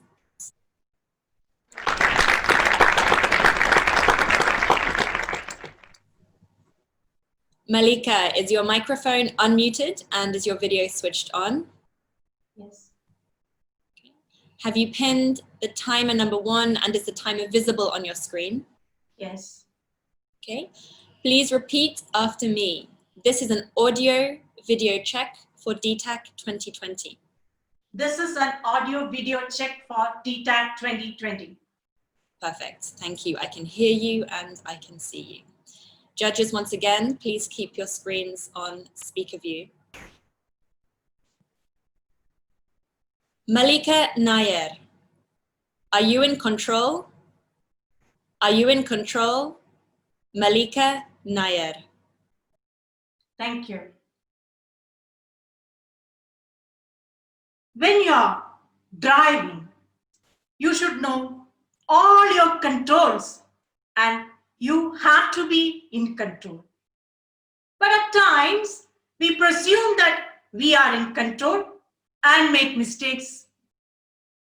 Madam Contest Chair, fellow Toastmasters, and all those who failed driving test. It was my 3rd attempt for Qatar driving license. After the test, the instructor translated the result. Mallika Nair, we regret to inform you that you failed. No vehicle control, not alert while driving, not keeping safe distance with other vehicles. What? Again you're saying I have no control? I already know how to drive and you're saying I have no control, I don't need your license. That day, I failed the test, but succeeded in making a nasty spectacle of myself in public. It was not the first time I'm losing control over my emotions. I had been at it for a long time. Who's to blame? He had nothing to do with my failure. I was responsible. But I was showing my anger on him. Don't know why. I had a beautiful childhood, had everything I wanted. Never a reason to cry or be angry. Yes, it was too good to last. There, life took a turn. Destiny played foul and took my father away to cast a gloom over my family. I was just 16 with all the playful dreams and aspirations when fate tied me down with the responsibility of my younger siblings and mother. But I willingly accepted it as my duty. Once again, we all came together, one for all and all for one, to bring back the lost happiness. Life became beautiful again. But it took another turn. My sister chose to run away with the man of her choice, leaving us helpless. But she returned after 2 years, only to claim her share in our ancestor property. She got the share, and we lost everything. The courtyard in the middle of the house, where I used to sit and watch the rains. Cute little squirrels running up over the mango tree. Ever-blooming garden. I was attached to all those things. Helplessness, hatred, anger, all simmered inside me, and it turned into an emotional volcano. One day, it erupted violently on my mother. Stop complaining always. I can't find solution to all your problems. You're never a good mother to me. That one moment, I lost control over my emotions. That broke a beautiful relationship. She kept a distance. She was afraid to call me even in need. I regretted hurling those hurtful words which I can never take back. As a mother, she forgave and forgot. But even this day, I bear the guilt deep in my heart. So what I needed was to be in control. One life coach told me, Mallika, count till 10 when you are angry. I counted 1, 2, 5, 6, 10, 20, 40, 60, 100. No use. Mallika, stay away from problems. Away from problems? I am the problem. How can I stay away? Friends, do you know where I found the solution to my problem? In one of the most unexpected places, a television interview. There, I was asked to explain my sweetest childhood memories. I replayed my childhood. I could see my sister Maya in every single frame. I relived those beautiful memories. Who gave me this? I cried. Hatred, anger, all washed away with the tears. Yes, solution to a long bothering problem was just simple.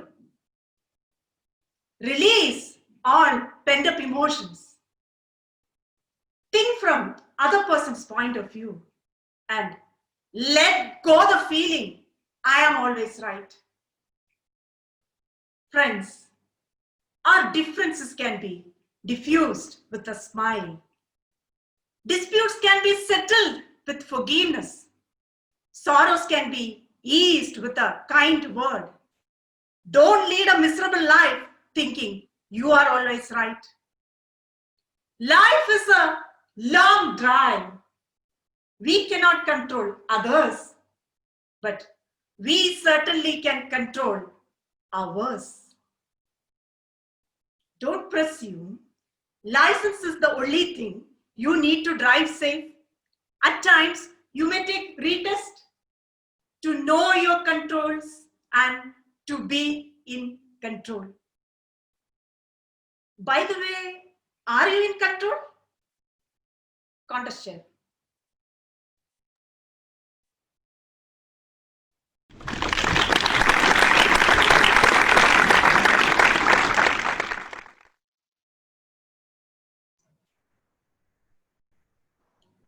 Thank you, Mallika.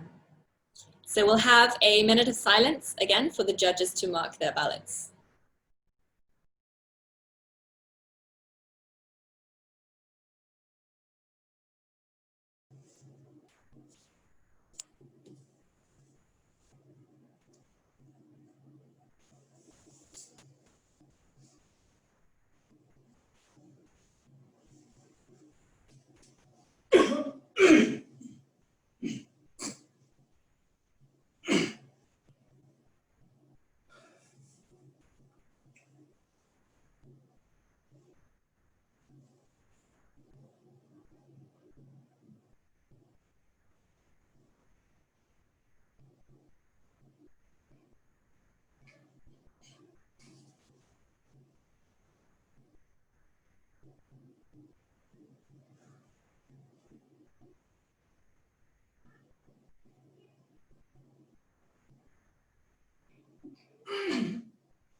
Okay, so let's welcome contestant number 6, Sunil Kumar Menon. Let's give him a huge round of applause.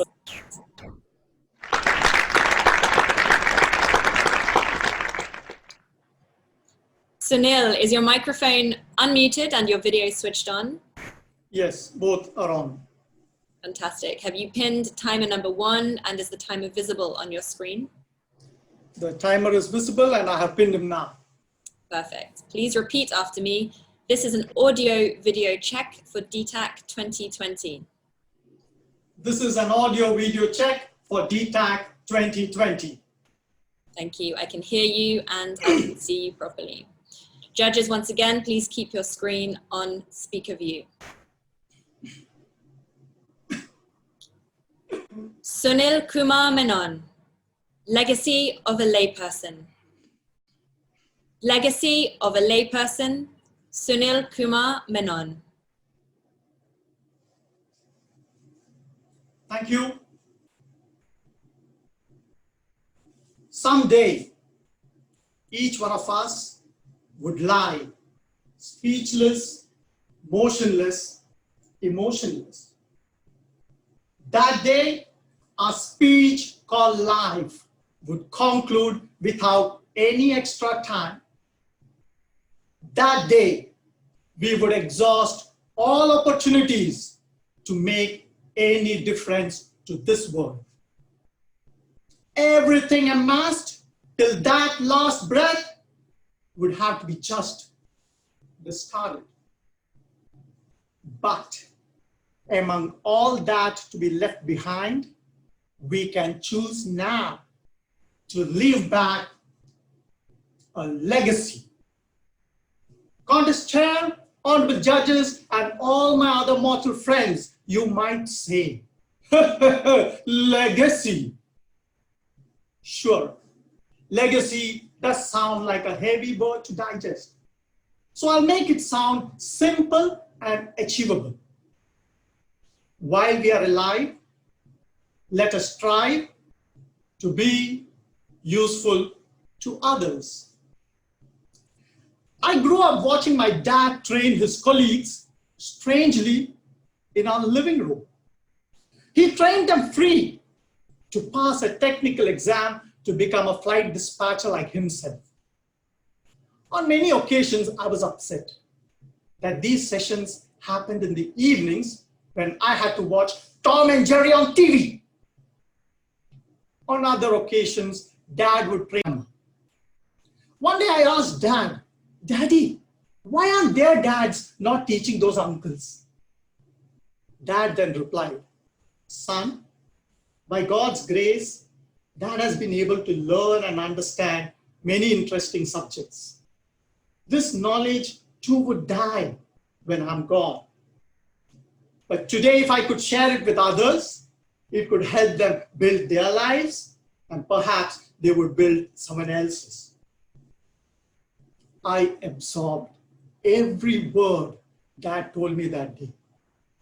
After that, all I could ask him was, Daddy, can you please move the television to the bedroom? Because I was convinced that Dad had resolved to share his knowledge and be useful to others. Now, if any one of you are wondering, did Dad actually move the television to the bedroom? No, he didn't. But he did reschedule his sessions to accommodate Tom and Jerry. Now they say, like father, like son. But in my case, being useful to others was not hereditary.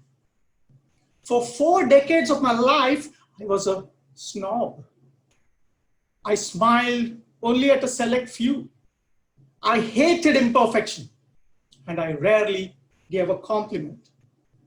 Result, forget being useful to others. I successfully repelled everyone. It was around 9 years ago, during my initial days as a Toastmaster, I saw a very young Toastmaster deliver a speech evaluation. After the meeting, I characteristically advised him, Siddhant, you compromised with integrity. You should have said that the speech was absolute trash.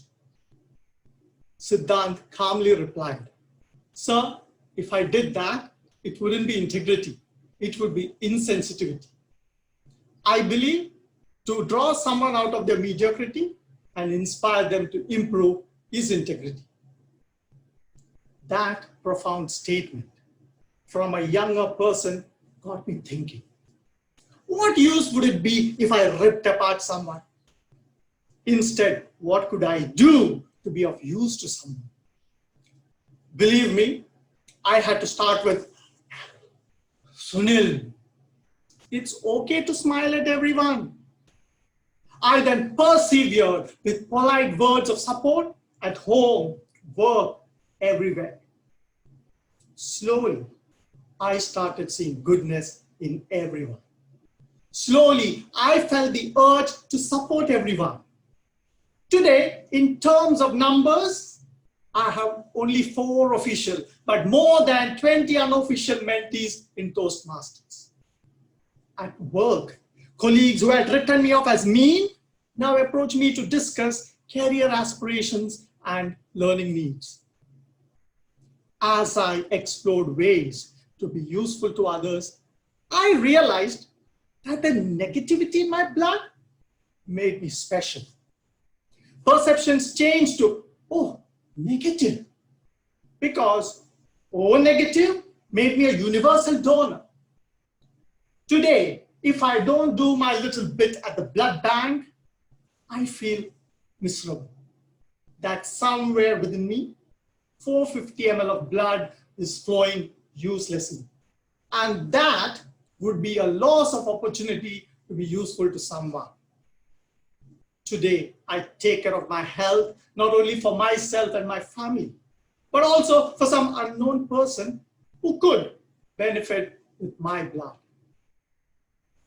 Friends, as a child, we may not realize the significance of making a difference. But as adults, we definitely do. We have opportunities to be useful through every role of our life. We don't have to be scientists, environmentalists, or philanthropists.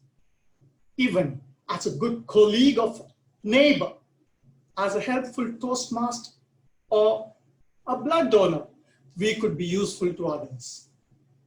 Being useful to ourselves and our family comes naturally. But being useful to others makes the difference. And that is the greatest gratifying experience. Laypersons, too, can leave back a legacy.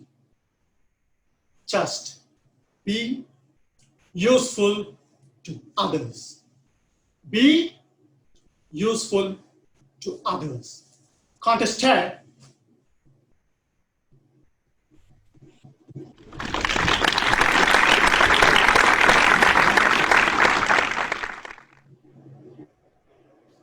Thank you, Sunil. Can I please make a request to the audience? Please do not turn your video on at any time during this call. Thank you. So now we shall have a minute of silence for the judges to mark their ballots.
Okay.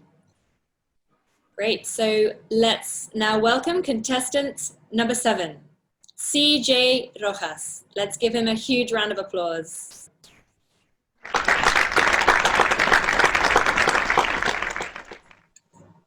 CJ, is your microphone unmuted and your video switched on? Yes. Perfect. Have you pinned the timer number 1 and is the timer visible on your screen? Yes. Okay, please repeat after me. This is an audio video check for DTAC 2020. This is an audio video check for DTAC 2020. Thank you. I can hear you and I can see you properly. Judges, once again, please keep your screens on speaker view.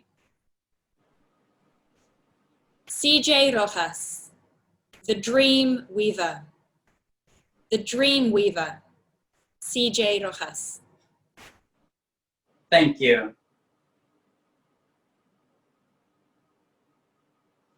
6 years ago, in the Philippines, my college thesis made me climb the highlands of my hometown to interview a group of indigenous women known as the Dream Weavers. Guided by their dreams, they weave patterns into a fabric called Tinala. Contest share. Friends, this is Tinala. Intricate, authentic, and costs almost nothing. But why? I asked Subi, the gray-haired weaver. She smiled and said, Tinala represents the achievement of our dreams, but our joy lies in weaving. Aim for your dream, but enjoy the journey. That day, I left the Highlands even more confused. What was Subi talking about? Weaving? Enjoying the journey? No way. I can only be happy if I achieve my dream. Don't you feel the same way? You see, since I was a little boy, I've always dreamt to travel the world. That's why I wanted to become a flight attendant, a cabin crew. That's why I studied tourism. Breakfast in New York, lunch in Milan, and dinner in Paris. What flying around the world was my ultimate dream. Right after my graduation, Dad said, "What now? When are you going to be a cabin crew?" He can be assuring sometimes. I said, "You'll see, Dad. Soon I will work for one of the best airlines in the world." The pressure was on. I took every training and workshop there was. Siege, let's go out. Sorry, guys, I can't. Son, can you? Dad, not now. After 3 months of studies and sweat, I flew to Doha, Qatar. With high hopes, I sent my application. A week later, I got a reply. I regret notice. Never mind. One rejection will not stop me from achieving my dream. More determined, I sent countless applications, and I got countless rejections. My visa was expiring. My money was tight. I felt hopeless. That's when I got this email. We are hiring for a welfare officer. Are you interested? I thought cabin crews are overrated. But what would Dad say when he finds out that I'm not a cabin crew? I didn't want to go home as a failure, so I accepted the offer. I ended up working and living in the middle of the desert, in a porta cabin. At least it's a cabin. But I dreaded the long work hours every day. What now? I asked myself. This is not what I have dreamt of. I felt I've lost my dream. When was the last time you felt you've lost yours? Desperate, I looked up hoping to find some answers. That's when I remembered my way up to the highlands and Subi's words. Aim for your dream, but enjoy the journey. That day, I left the Highlands even more confused. What was Subi talking about? Weaving? Enjoying the journey? No way. I can only be happy if I achieve my dream. Don't you feel the same way? You see, since I was a little boy, I've always dreamt to travel the world. That's why I wanted to become a flight attendant, a cabin crew. but enjoy the journey.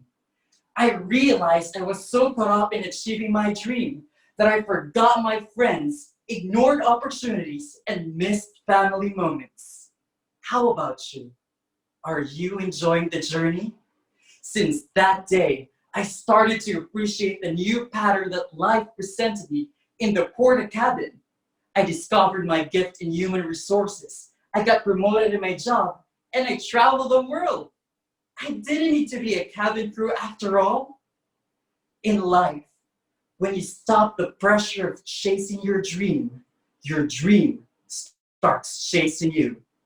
When you enjoy the journey, you feel grateful that pulls your dream towards you. When you enjoy the journey, you grow more that pulls your dream towards you. And when you enjoy the journey, you live with more purpose that pulls your dream towards you. Today is a validation how far enjoying the journey can take you. None of this was planned, yet here I am, sharing my story to you. When Dad learned that I'll be competing today, he called and said, "I am proud of you, son. You're finally living the dream." I told you, he can be assuring. Friends, what is your dream? What is your tinala? Today, Tinalak has already walked the streets of New York, Milan, and Paris, all because the Tiboli women enjoyed the journey of weaving. In the tapestry of your life, your weaving may sometimes feel short of strands. Fibers may get tangled or even break loose. As we are facing with a new reality, our lives have changed tremendously. Perhaps you feel scared, depressed, or discouraged. Don't be. This is not the end of your dream, but just a part of your journey. Continue to aim for your dream and remember, joy lies in the journey. Enjoy the journey and awaken the dream weaver in you. Contest share.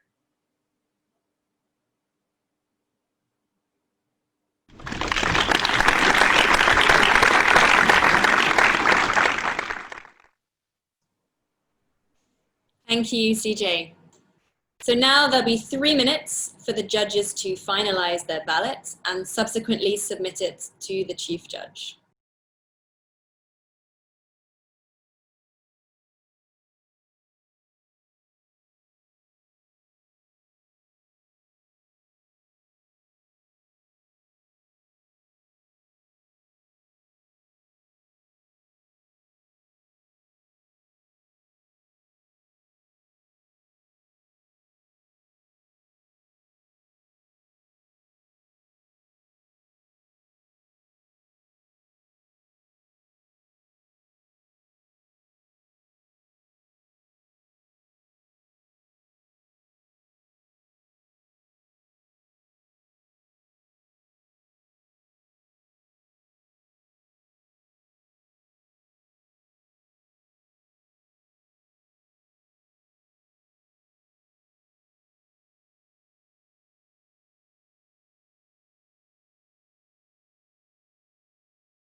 Okay, I hope you all enjoyed looking at those photos as much as I did from last year's DTAC 2019.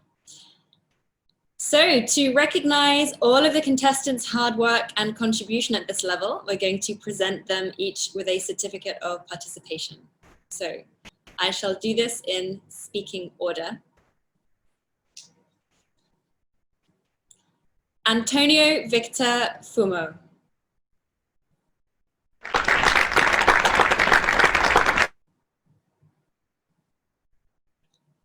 Swetha Raghuraman.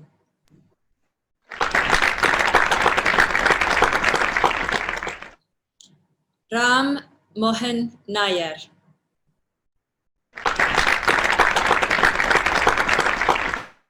Roxana Khan.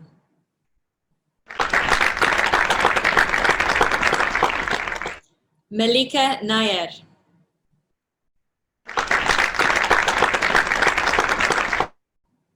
Sunil Kumar Menon.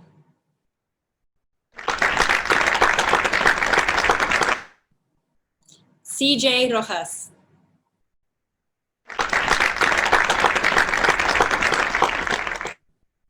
And Nisha Shivram.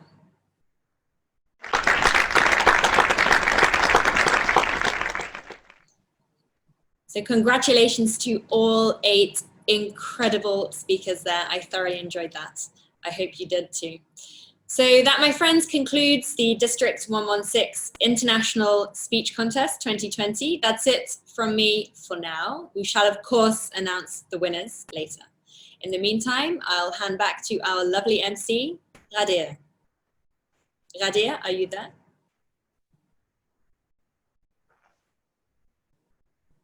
Yes, Kirsty.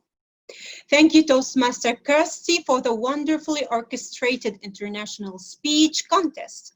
Another round of applause to contestants and the role players for a job well done.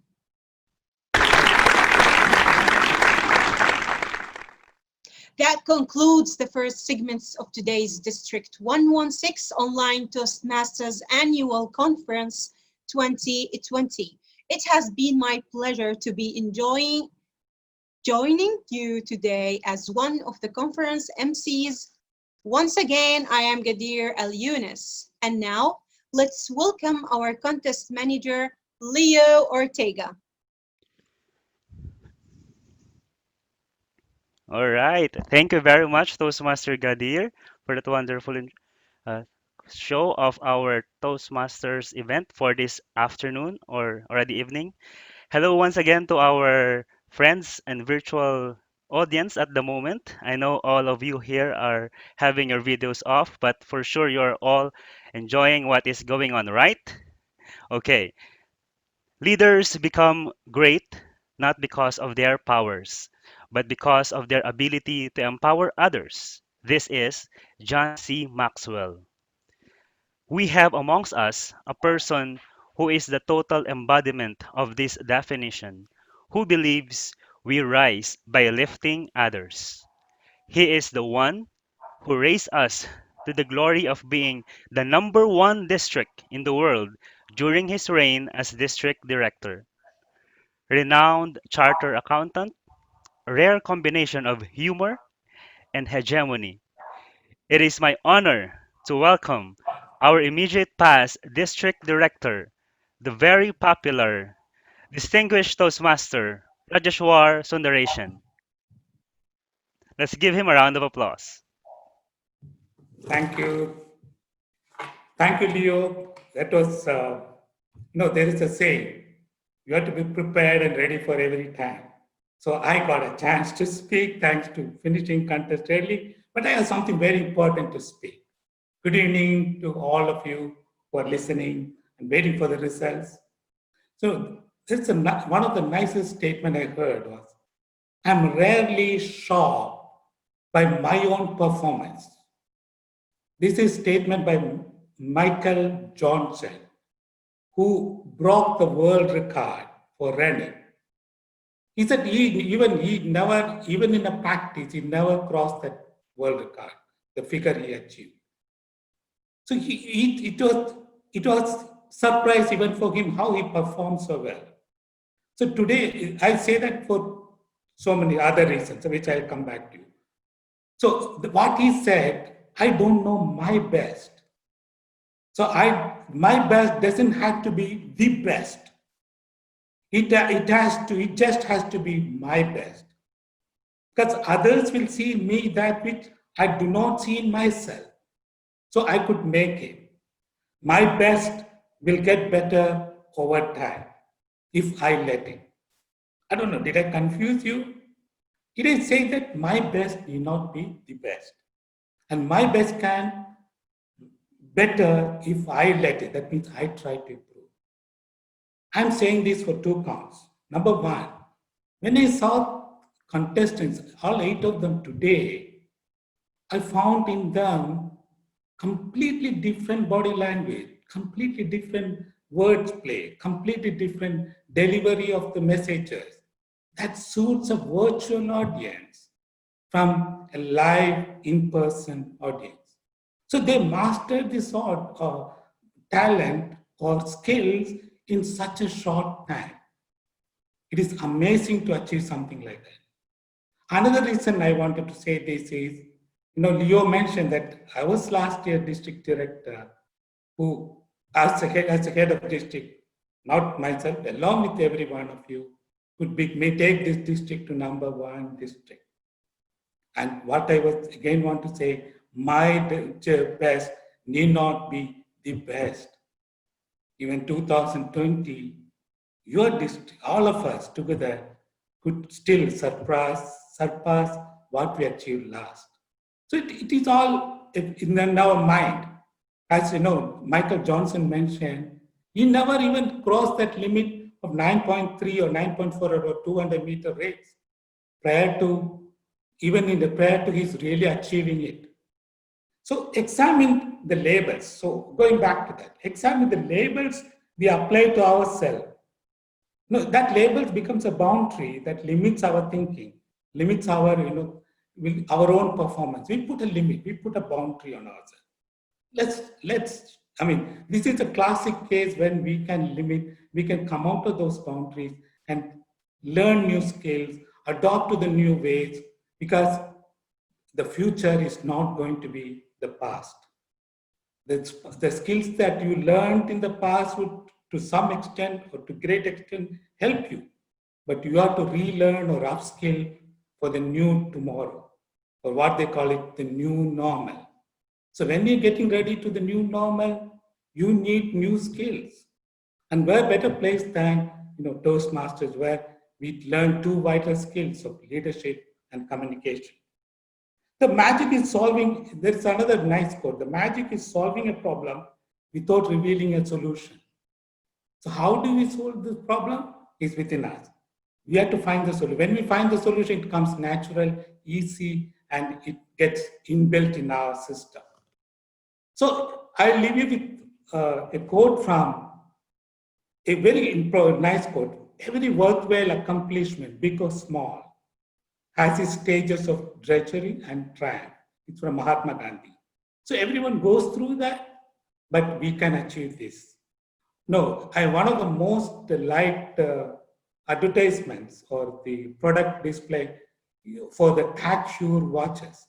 I enjoy watching. They have some of the best, like Chris Hemsworth is the current model. And before that, it's Tom Brady, Leonardo DiCaprio, and all that. And even Priyanka Chopra from India, or Hrithik Roshan from Bollywood. So they choose these people for 3 main things. One is their performance, their innovative ability, ability to innovate. They are the rule breakers. They are the true movers and shakers.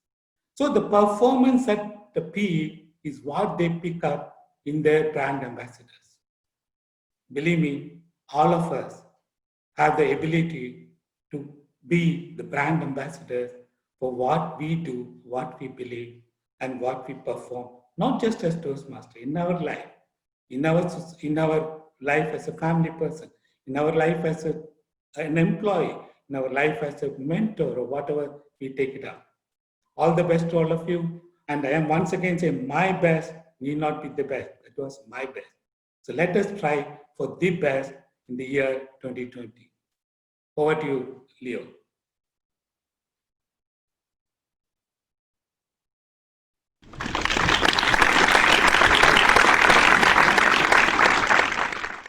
Thank you very much, our ever-ready immediate past District Director, Distinguished Toastmaster, Rajeshwar Sundaration. All right, ladies and gentlemen, our participants for this evening are 437 who are still locked in with us here in the District 116 Online Toastmasters Conference. I would like to give you a preview or a backtrack of what will be done during our interview session later on with our world champion of public speaking. So let's review once again the speech of our champion speaker in 2014, the world champion of public speaking, I See Something, Dhananjaya Hettiarachchi.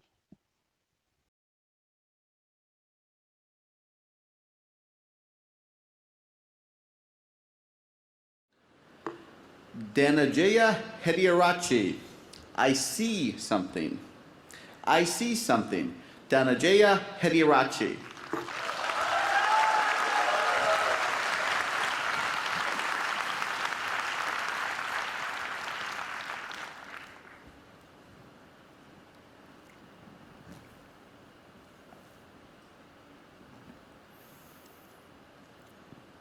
You and I are not very different from this flower. Just like this flower is unique, you are unique. All of us has something special that makes us as beautiful. Do you know what makes you special? Now the answer to that can be a little difficult to find, because sometimes life has a cruel way of picking out your petals, breaking you in two, and throwing you into the trash. And when you're broken, it's very difficult to feel special. Mr. Contest Chair, my fellow flowers, I can remember the first time I broke. I was 17 years old. I had already flunked high school and managed to get myself arrested. Now, I wasn't afraid of the cops, but there was one person I was very afraid of, and that was my mama. Raise your hand if you have an emotional mother. Let me see. Put them all together, you get mama. I can hear her scream outside the police station. Even the cops were afraid. She came up to me,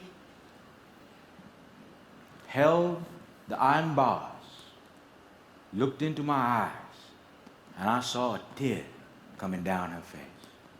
Now, I've seen my mama cry before, but mothers cry 3 types of tears. Tears of joy, tears of sorrow, and tears of shame. And when a son sees a mother cry tears of shame, that's a life-changing moment. She looked at me and said, "Son, I want you to be a better man." That night, when I drove home, my dad was waiting for me at home. Now, my dad is a cool dad. Raise your hand if you have a cool dad. Put them all together, you get my dad.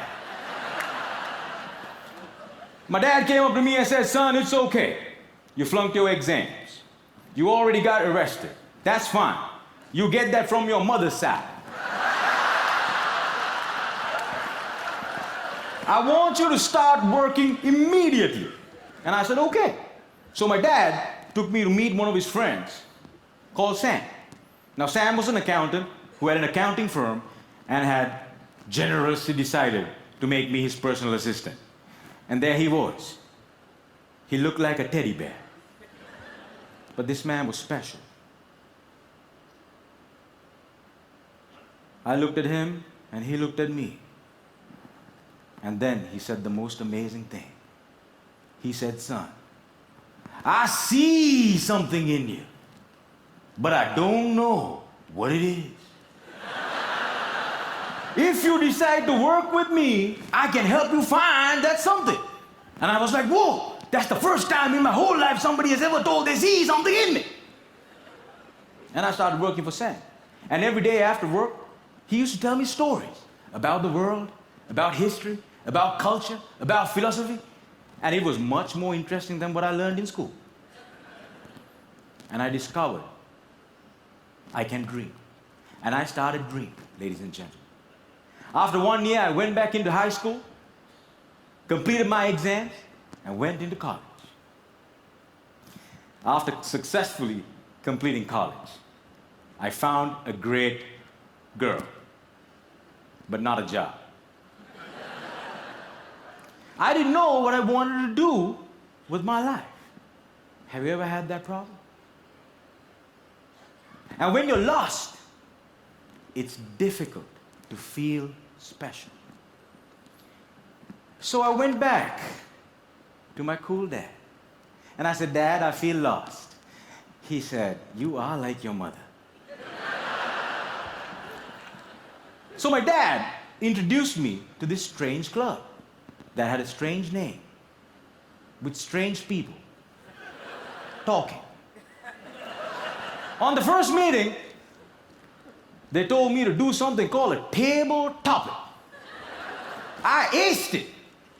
But while I was speaking, I see a strange man seated in the back row. Humble, simple. The unfailing quality of kindness in his eyes. As soon as I finished, he walked up to me, looked me dead straight in the eye, and said, son, I see something in you. But I don't know what it is. If you come here twice a month, maybe we can find that something. And ladies and gentlemen, I discovered I could speak, and I love speaking. And that led me to become a teacher. I know what it's like to not have enough money in your bank account. I know what it's like to worry when the bills start coming in. And sometimes, in the middle of the night, I wake up my beautiful wife and I ask her, honey, why did you marry me? She says, I saw something in you. But I still don't know what it is.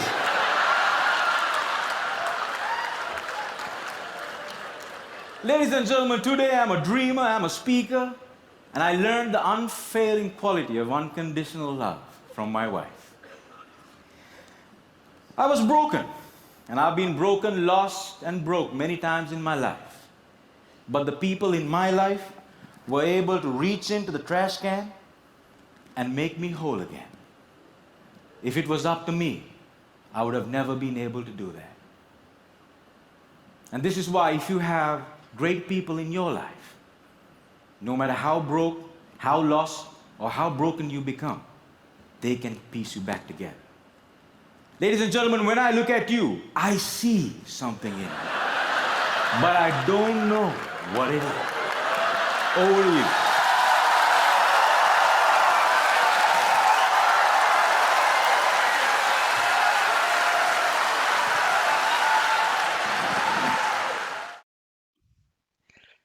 I cannot see anyone on the screen but black screens. All right, I hope that you have enjoyed. And once again, for those who have already watched the I See Something video, so we will have actually the live speaker later on during the break, and we will have a collaboration with him. You will be able to ask your questions. Okay, so for now, we will be pausing for a short break, and we will be back by 6:45. So this is the first segment of the District 116 Toastmasters Annual Conference 2020. I am Leo Ortega, your contest manager. May I request everyone to please turn on their videos for a group snapshot? Okay, so we'll now be pausing for a short break. We'll be back by 6:45 and see Dhananjaya live here in District 116 Conference. Thank you very much for joining us.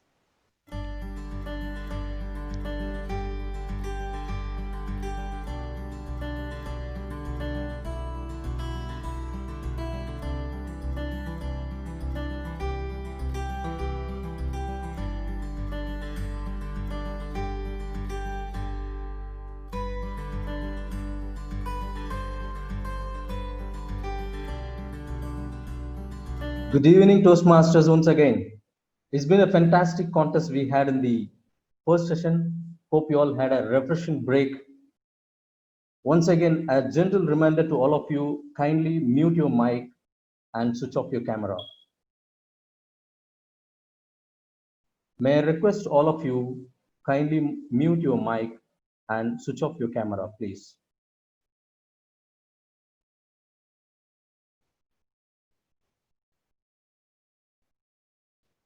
Thank you.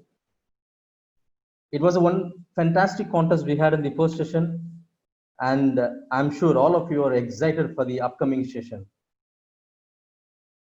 Now it's a time to invite the Master of Ceremonies for the next session of the Day 1 DTAC 2020. She's an accountant by profession. She says, an accountant by day and raising twin boys all day. That's her job. She born and raised in Africa and relocated to Qatar 15 years ago. When I met her a couple of days ago over a virtual meeting, I felt, how come our Toastmasters fraternity missed her for the last 15 years in Qatar to enroll her into the Toastmasters family? Such an enthusiastic and energetic personality, I can say. She joined Toastmasters just a few months ago to improve her leadership qualities and networking. She's really happy about taking that decision to join Toastmasters. She's from Doha Toastmasters Club. Ladies and gentlemen, please help me welcome the Master of the Ceremonies, Toastmaster Smita Abraham. With your round of applause.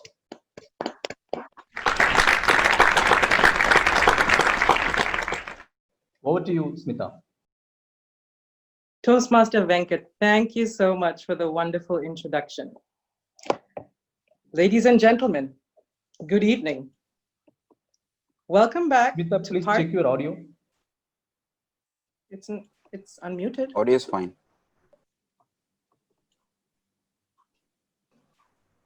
I think audio is fine. Yeah, you can go ahead. Yeah, you okay? I'll start again because I have to start again. So good evening, ladies and gentlemen. Welcome back to part 2 of today's District 116 Toastmasters Conference, Annual Conference 2020. Wow, what an afternoon it's been so far. We have another segment that will have you glued to your couches. In Toastmasters, they say, it's not over yet till the showstopper speech that is meant to engage the audience, connect with the audience, and leave a powerful impact on the audience. Our next speaker is a world champion athlete. It is my absolute privilege to introduce and welcome our guest speaker for the evening. He has been a competitive public speaker for nearly 2 decades with Toastmasters, and that has won him the title of the World Champion of Public Speaking in 2014. His winning speech for that year featured in the Fortune magazine as one of the most talked about speeches. He has delivered more than 50 keynote addresses across the globe. Being a human resources specialist and also specializing in personality building and interpersonal skill development with the added expertise in human capability development interventions, he works closely with senior business leaders and corporate executives to help them maximize their own potential on a personal and professional front. Ladies and gentlemen, zooming in from the pearl of the Indian Ocean, Sri Lanka, please welcome the corporate trainer, the HR specialist, the public speaking and communication coach, and entrepreneur, the 2014 World Champion of Public Speaking. A big round of applause for Dhananjaya Hetirachi.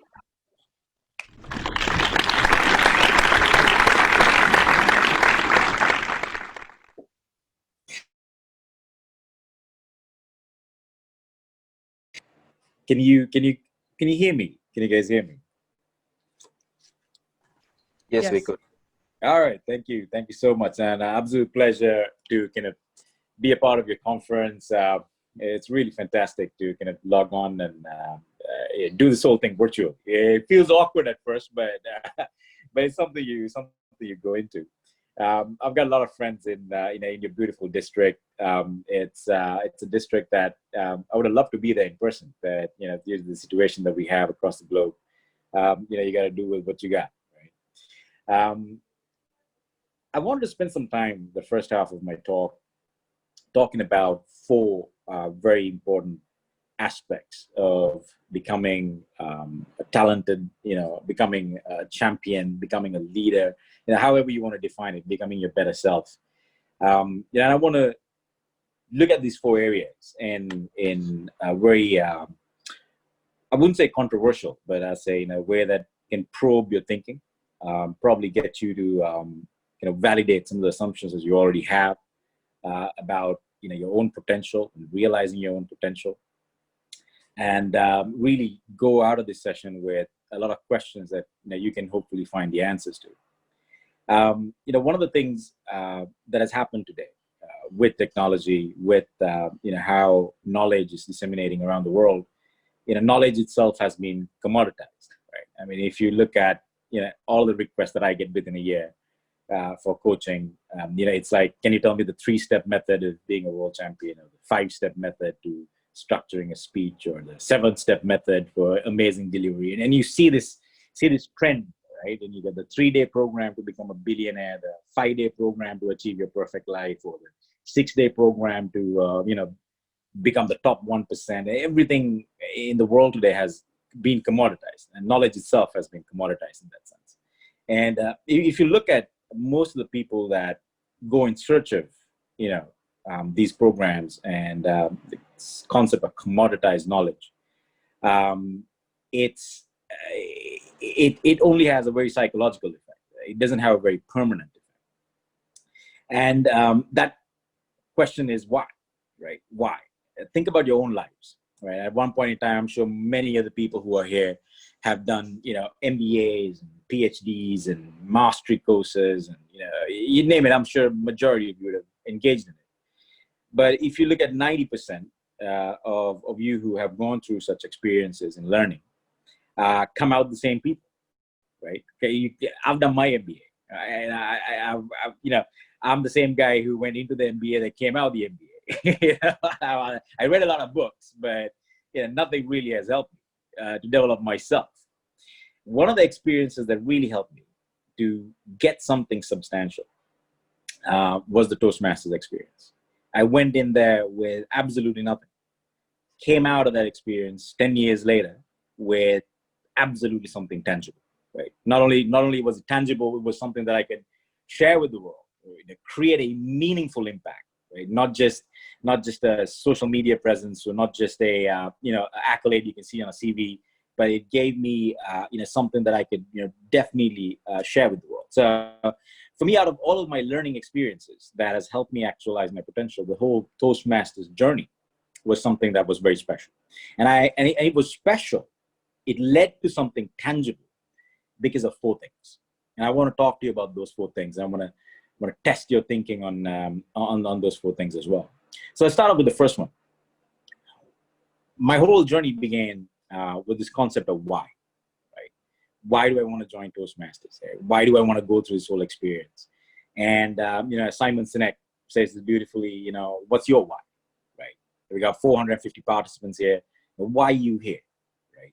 Now, some of you might have joined this whole program, this whole conference thinking you're going to get some life-changing advice. It's going to mold you into someone better. It's going to give you a secret sauce. We all have different whys. For me, when I joined Toastmasters, the why was not very clear. Right? I was introduced to Toastmasters by my dad. I was just finishing up my teens. I walked into my first Toastmasters meeting with slippers on and a Bart Simpson T-shirt, and I definitely didn't fit in that meeting, right? But as I walked into the meeting, I saw some amazing people. Rajiv Gunatilaka, who was one of the first presidents of Smedley Toastmasters. Arunachalam Balraj was there in the club. He was the VP Education. And I had the distinct honor of seeing Mr. Balraj do his first 10 CC manuals, just like our normal Toastmaster would have done it. And as I observed these people, my why also started to evolve. And the why has to have permission to evolve. You know, when you go into a learning experience, you may have a concept of what kind of outcomes you want, you know, what kind of goals you want to achieve, but it needs to have an element of openness so it can evolve, right? So for me, when I joined Toastmasters, it wasn't about winning the world championship. It wasn't about, becoming the best in the world. It wasn't about anything. It was literally pure curiosity. And that's a very difficult thing to find in today's world. Pure, unadulterated curiosity, right? I mean, I only see it in my kids. I have 3 kids, beautiful, beautiful sons. And every day I get to experience this unbiased, non-expectation based curiosity. And for me, that's the hallmark of a true champion, where you go into an experience where the outcome's unclear, but you have this curiosity. And for the longest time in my life, I was someone that had a lot of curiosity. And I took that in Toastmasters. And all I did was, for the first couple of years, was just observe and ask questions, right? I just observed and asked questions. And that curiosity led me to discovering many other things other than public speaking. Now, because I was very open to my learning experience and open to allowing my why to evolve, I was able to kind of really spot some beautiful things. For me, Arunachal Balraj was someone who showed me, this whole concept of calm, patient endurance, right? And I didn't learn much about public speaking from Balraj. I wasn't looking for that from Balraj. But because I was so open to kind of seeing how you can learn from other people, for me, it was that patient resilience. Dilip Abheshekar, who's on this call, is another mentor of mine. And, as much as I learned about speaking from Dilip, I spent about a week with Dilip in his beautiful house with his beautiful wife. And more than, today when I look back at that experience, more than learning how to craft a speech, it was the, peaceful, gentle nature of which, Dilip approaches life as a whole, right? And that was, for me, kind of the biggest takeaway. And I was able to look at all the people that are in my life through Toastmasters and grasp that experience because it was, I was very open to kind of learning from so many of those people. And today I see a lack of that, right? Today, when you walk into a Toastmasters club, everybody's just kind of very focused on how do I get a speech done, right? How do I get, how do I win a contest, right? How do I win? And there is no interest to explore these lateral areas of learning. And I think if you can develop that pure curiosity to help your why evolve, is the first thing that you need to focus on.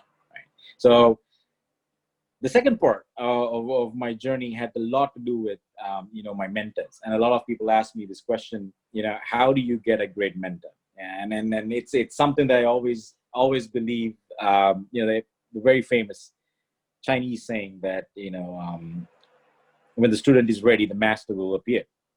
And one of the things that we don't do enough of is, as students, as mentees, is to create visibility, right? Create visibility.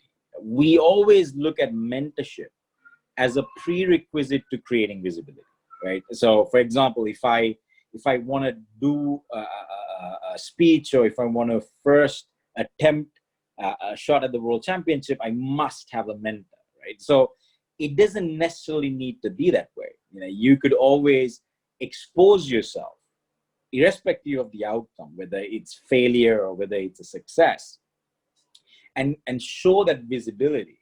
And I'm sure someone in the audience will just go, dude, I see something in you. And that's what exactly happened to me. Was every time I went to the club, I wasn't still a member yet. So I used to take part in, in the table topics session, right? And that's how I create visibility for someone to say, hey, look, this kid's got talent. Now, I go back in my experience, we were, before Sri Lanka District 82 became a district, we only had 3 clubs in Sri Lanka. Right? And I was one of the members of the 3rd club that was there. We couldn't take part in the World Championship for a long time, right? Because it was only for districted regions. So we were called an undistricted region. We didn't have the World Championship to take part in, but we had a contest called the World Tape Speech Contest, right? And that was for undistricted clubs in the world. So what you do is you record your speech, and someone DHLs the CD, all the way to the US, and that's how they do the whole World Tape Speech Contest. And once again, right? Not that I didn't know how I was going to get my tape to the US. I didn't know how, who was going to look at it. I didn't know whether it was, going to work out for me or not, but I just showed up, right? And one day, my club president, Leedanath Dalwat, was an amazing man. He recorded the speech, and out of his own money, just taped it to, just forwarded to in the headquarters in the US. 3 months go by, and then I get a letter from, Toastmasters headquarters saying I won the World Tape Speech Contest, right? And that created more visibility for me, right? And that's this whole thing about creating visibility is something that needs to happen a lot if you're in search of a great mentor. A lot of people reach out to me asking me to be their mentor, which I happily oblige sometimes, but I also make it extremely difficult, right? Sometimes I don't answer requests. Sometimes I say no. And, I do that on purpose because I want to make it difficult, right? A lot of districts invite me to do keynotes, and purposely I make it difficult. I make it difficult because if they keep trying, right, irrespective of, rejection, or irrespective of a lack of a positive response, if they keep trying, then you really know that they want you. And that's the same thing for a mentor-mentee relationship. The fundamental nature is that a mentee needs to have a hunger, right? Unyielding, unceasing hunger to kind of develop yourself. And, and that's something that I see, often lacked in today, is that, you just, it's more like a purchase, right? You send a mail, hey, saying, look, could you be my mentor? If you don't get a reply, you never hear from that person again. 1 out of 100 people would keep trying for an entire month, before they give up. And those are the type of people that, mentors love to have. So I think when you look at your own journey as an individual, aiming to be a great leader in Toastmasters, or a world champion in Toastmasters, what you need to do is project that visibility, project that hunger, and that's what really mentors around the world cherish. That's when they know that they can work with you. The third thing I want to talk to you about is, a lot of people ask me this whole question: what do you do after you become a world champion? Right? And that's a beautiful question. And the answer to that is, you start again. I can still remember when I won the World Championship of Public Speaking. It was the happiest and the saddest moment of my life. As I was walking to lift this trophy off the stage, it was one of the most exhilarating experiences that I've ever had. It was a 10-year journey that was coming to fruition. And as soon as I lifted that trophy, I felt really sad, right? Because I've ended a quest. I could never compete again in the World Championship again. It's the end of a chapter. And suddenly it was a very confusing moment of, should I be happy or should I be sad, right? And immediately after, I could remember waking up the next day and asking this whole fundamental question, right? Is now what, right? Now what? And that happens a lot in leadership. That happens a lot in public speaking. That happens a lot in any type of endeavor that you try to focus on. If the result is your aspiration, right, inevitably you end up on the wrong side of the coin, because once you get the result that you want, there is nothing in it anymore, right? And that's why when I woke up the next day after the World Championship, I found myself at the bottom of another mountain. Right? I climbed one of the biggest mountains in my life, and as I got to the top, I realized I was at the bottom of another mountain. And I looked back and I really analyzed my 10-year journey, and I asked myself, what's the most cherished moment that I had? Was it winning the World Championship? Partially, yes. But in my top 3 memories, there were some other things in the journey that happened that really, helped me cherish the whole journey.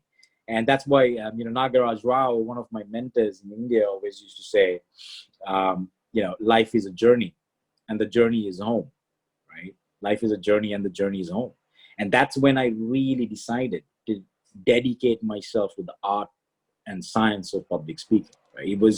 It started probably in the last year of winning the World Championship. And I didn't want to be somebody that won a World Championship and did a great speech and didn't know how to tell people how to do it, right?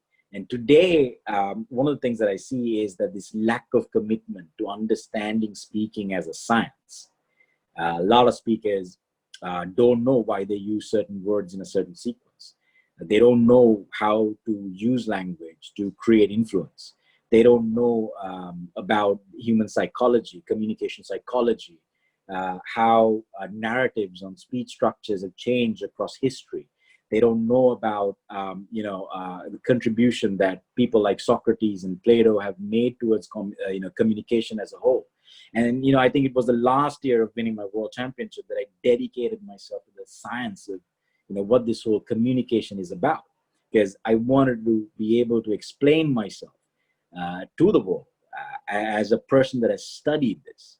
And that's what happens when you kind of stop focusing on the result and, start focusing on, your craft, right? And the result is always a byproduct of the mastery of your craft, right? And that's a very important perspective. So when you start off your journey in Toastmasters, when you start off your, journey towards the World Championship or anything in life, any profession, right? The outcome has to be secondary to mastering your craft. You have, as Toastmasters, you got a responsibility not only to do good speeches, but to explain to the world why they are good, right? And that's how people know, and that's how where people go, right? Okay, this guy knows his stuff. And that's when you get the depth as much as the breadth, in your career. So, you should you guys should take a step back and really ask yourself, you may have been in Toastmaster for 20 years, you may have been in 15 years or 10 years, it could be in one day. Really go beyond the manual, really go beyond what, the content that Toastmasters have for you, use it as a guide, and then explore the literature and the history of how communication has evolved, across centuries. And that's something that will really help you become, a better speaker, a better leader, and a better person. The last thing I want to talk to you about is, adversity. And, we talked about the why, we talked about mentors, we talked about making the process the hallmark of your journey. And none of this is going to be an easy ride for you. Adversity is, for me, what molds great individuals, right? Now, how that greatness results, whether you become a CEO or a politician or a speaker or a leader, is really material for me. But adversity is the true test of anyone who's going out on a journey. Now, there are 3 things that you must remember for adversity. First one, when you face adversity, you may not know how to relate to it. And this is where mentors come into play. When I started failing, to win certain competitions, I couldn't understand why I was failing. And when you don't understand adversity, you come up with your own narrative, right? You come up with your own narrative, and that's dangerous, right? And anybody who has competed in the World Championship, or anybody who has competed in contests or even contested for an election would know this. When you fail, you come up with your narrative, right? The judges are biased. People didn't support me. And you come up with these crazy ideas in your head that justify why that happened to you. And this is the first thing. When you have a great mentor, he is able to contextualize your failure, right? He's able to tell you why. And that's a very important thing. Today, we don't have people in our lives, at least many of us don't have people in our lives, to tell us why we are failing or why we are facing adversity. And having someone to put that in a perspective is a very important thing.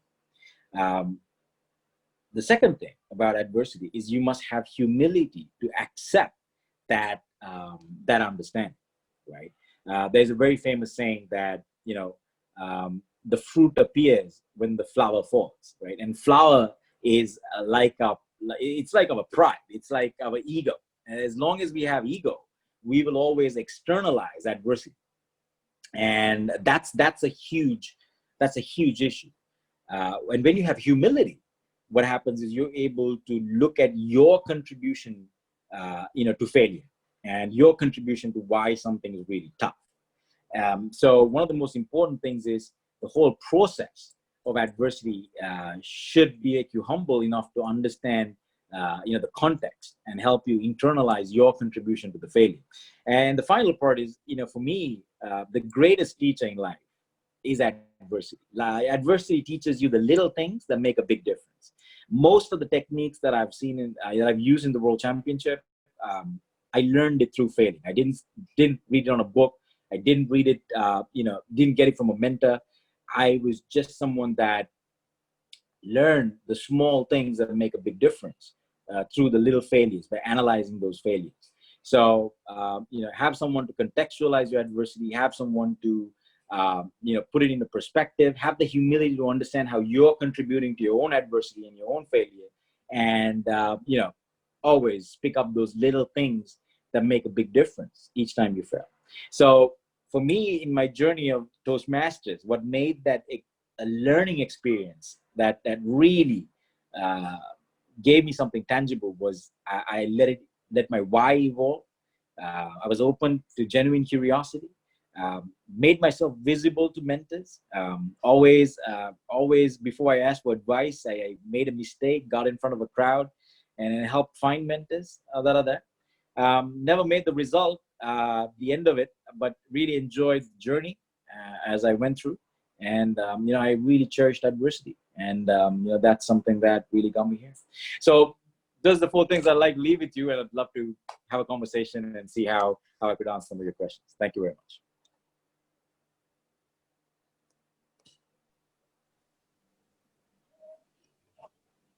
Thank you. Thank you, Dhananjaya, for that. 4 tips. Yes, I think all of us on our journey on Toastmasters must try and incorporate the tips that you have suggested. Thank you for that. But we won't let you zoom off that easily.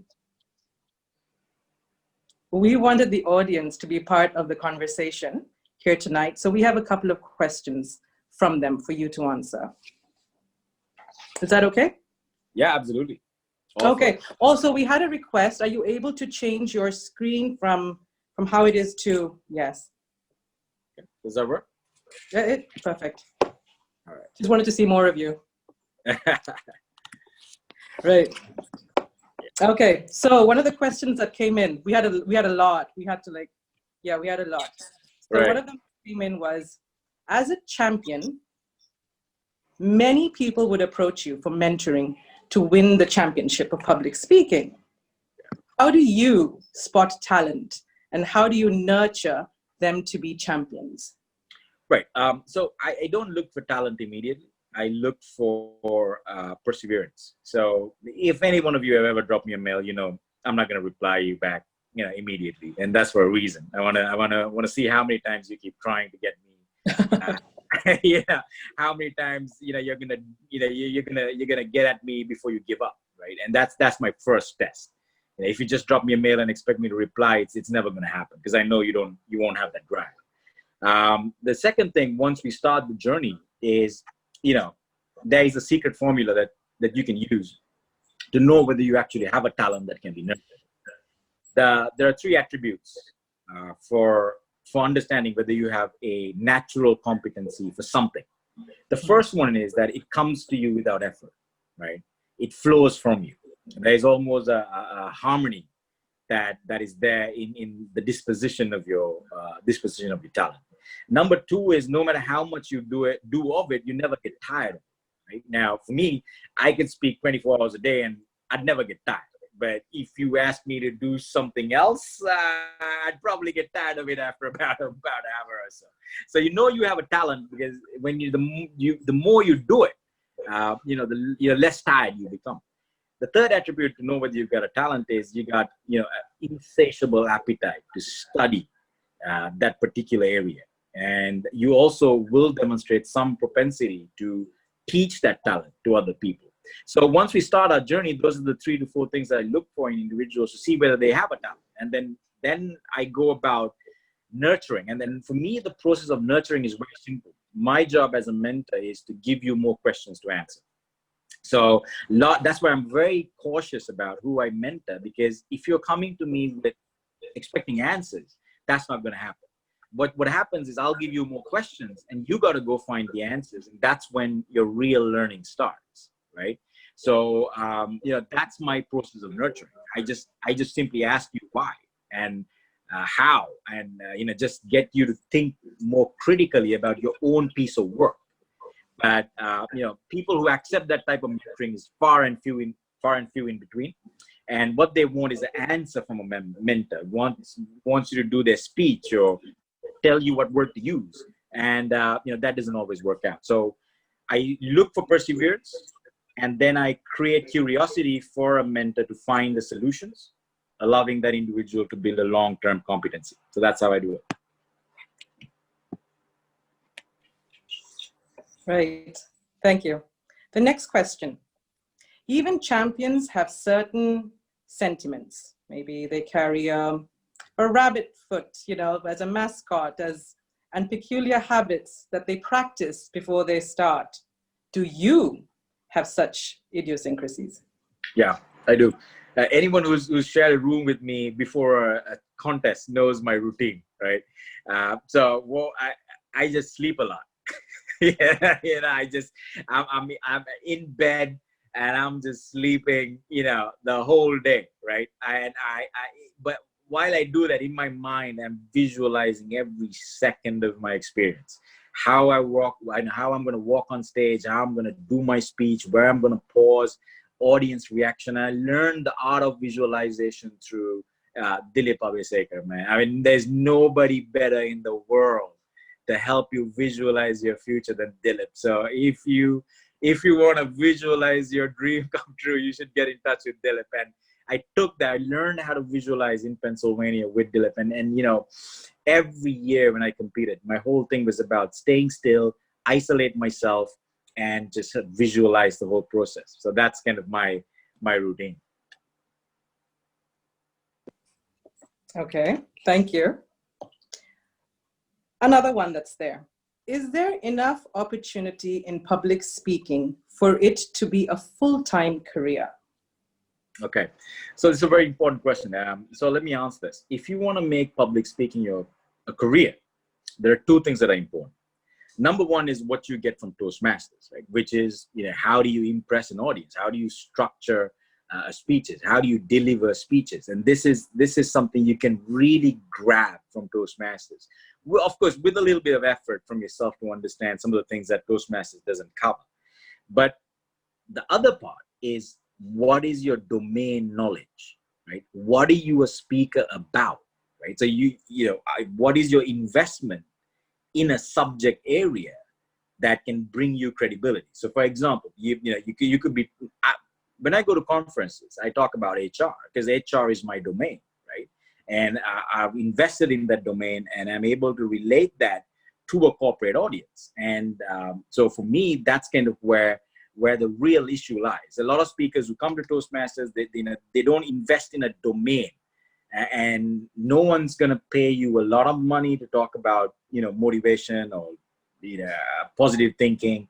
The real money is in talking about a particular subject, right? So if you, with your Toastmasters journey, decide to specialize in a particular subject, it could be accounting, it could be environmental science, it could be you could be talking about medicine if you're a doctor, right?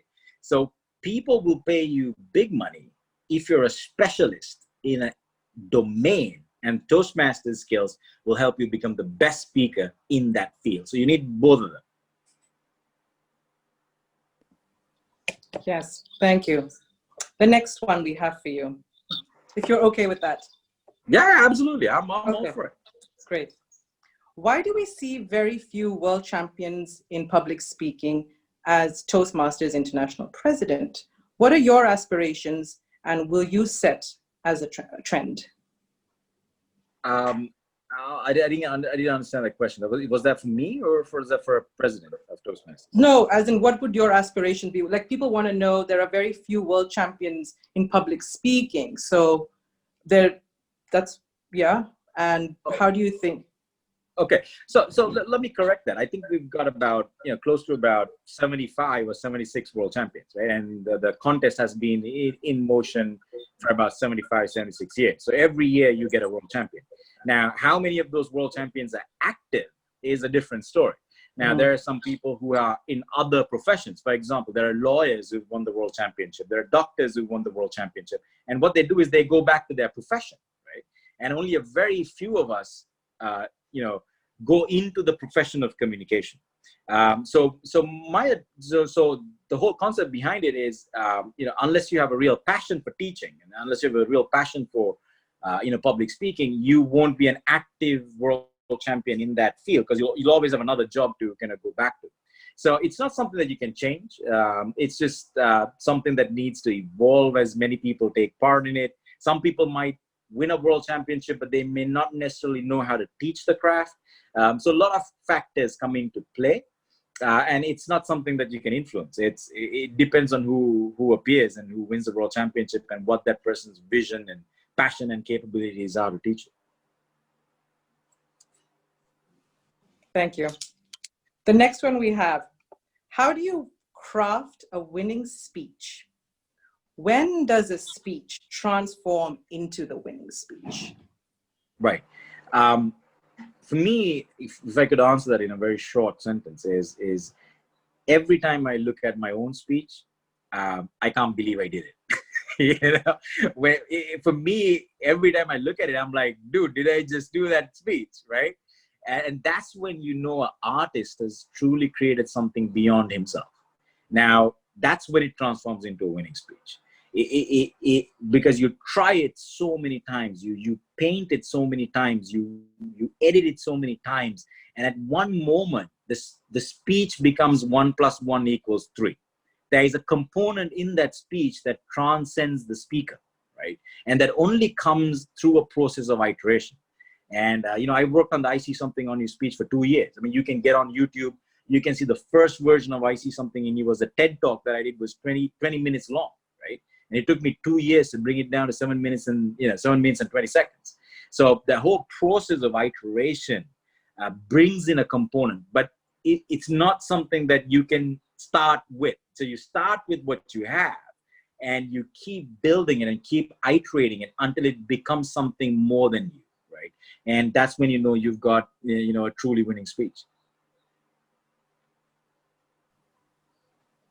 Thank you. Thank you very much for answering all the questions. There are more, but we have a time restraint, so we'll thank you for that. I see something in you, but I know what it is. It's a leader that is empowering and changing the world, one Toastmaster at a time. So thank you for that. Thank you. Absolute pleasure. And wishing everybody a fantastic year ahead, and good luck. Thank you.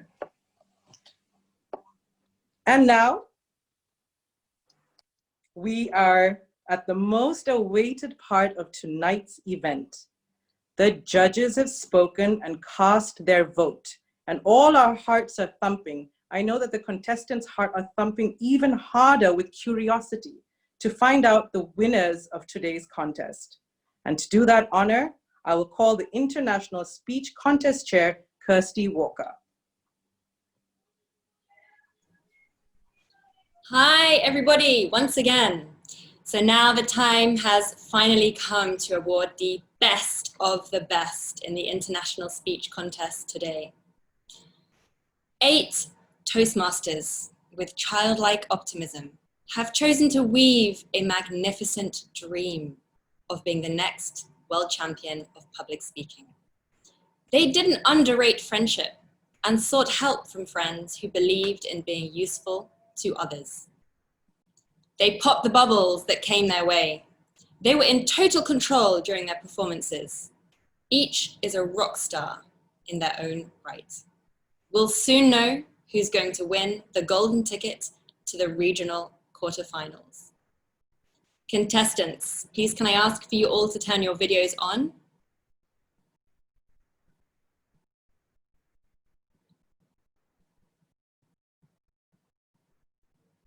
I need to hear confirmation that videos are on from one of the Yeah, co-hosts, working on please. that. Okay.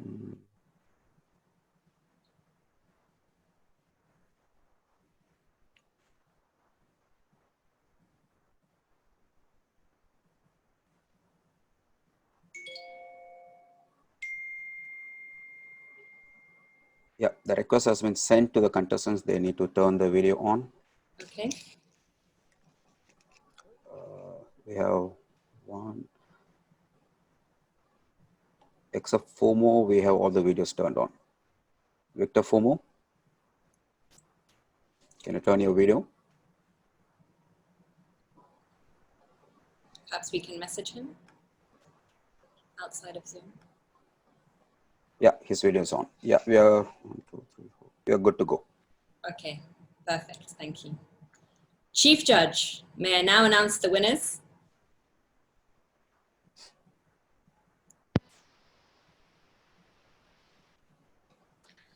Yes, you may, Contest Chair, announce the winners. Everybody is waiting for it. Thank you. I have to tell you that there was one time disqualification today. I will continue with the results. So the 3rd place winner of the District 116 International Speech Contest 2020 is Mohan Nair.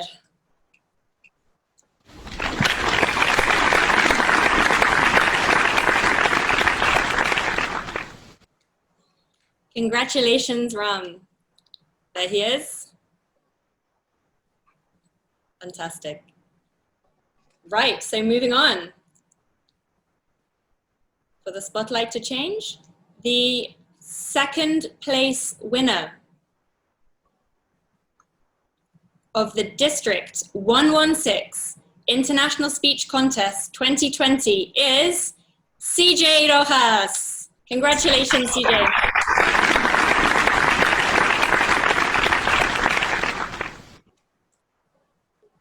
Where's CJ? Well done. There he is. Fantastic. And for the drum roll, please. The 1st place winner of the District 116 International Speech Contest 2020 and the amazing speaker who'll be competing representing our districts in this year's regional quarterfinals is Nisha Shivram. Congratulations.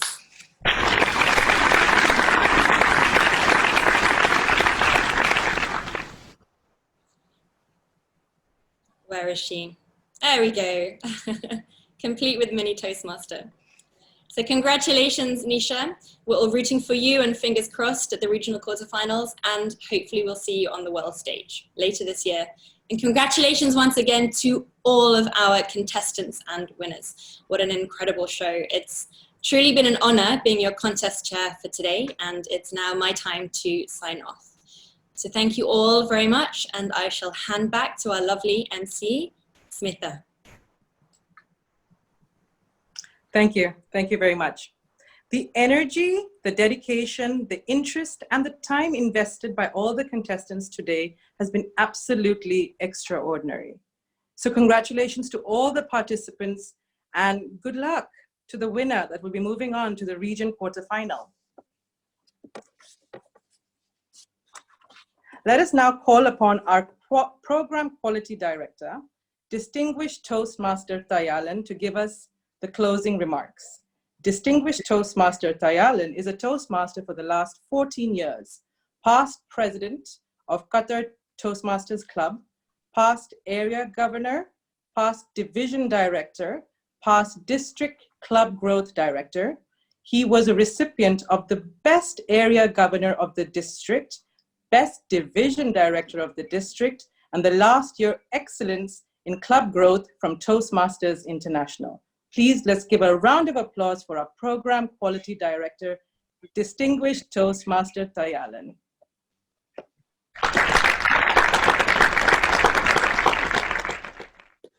Am I audible, Smita? Yes, you are. Okay, thank you. Past International President, Dr. Dilip Abesegara, our guest speaker today, DTM Dhananjaya Hettiarachchi, International Director, DTM Aletta, Region Advisors, DTM Ali Shabazz Ali, DTM Sunil Kottarathil, District Director, DTM Raghavan Menon, Club Growth Director, DTM Mansoor Moidin, Immediate Past District Director, DTM Rajeshwar Sundaresan, fellow Toastmasters and guests. Good evening. Today, if you ask who the happiest person in DTAC is, I would say it's me. Why? Because we successfully conducted the international speech contest. What a relief it is for a program quality director. Just 2 months ago, when we realized that we had only one option of online contest, I got panic. How are we going to conduct this online contest? But we took the challenge head on and we stood together, put our thoughts together and took actions together, and the result is evident today. Hats off to the entire team who ensured this possibility. Within this short 2 months, I discovered what each person is capable of doing things unconventionally. I really enjoyed and relished this journey of conducting the first DTAC entirely online.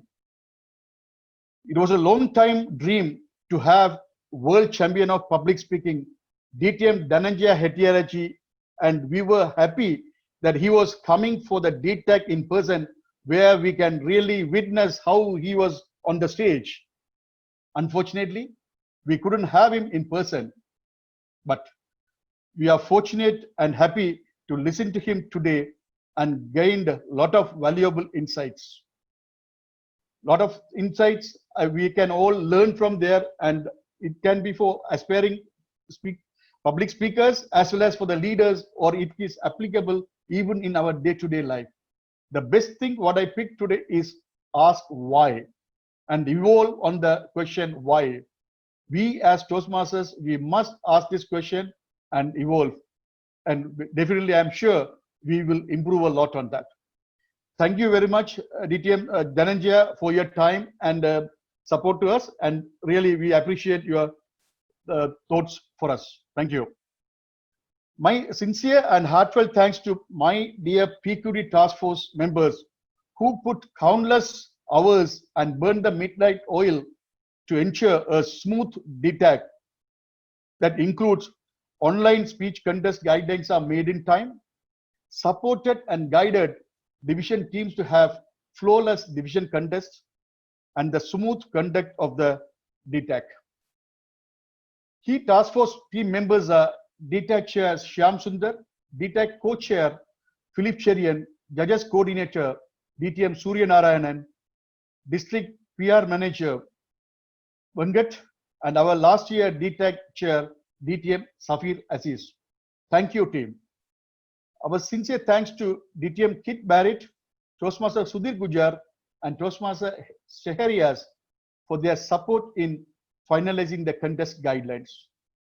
Our thanks goes to Webmaster Kumaran for his continuous updates in the website and support to the team. Our thanks to District Administration Manager Pavitra Philip for her support to the team. Our sincere thanks to our region advisor DTM Ali Shabazz Ali for his continuous guidance and support and being with us in our late night calls. He is always ready to support us at any time.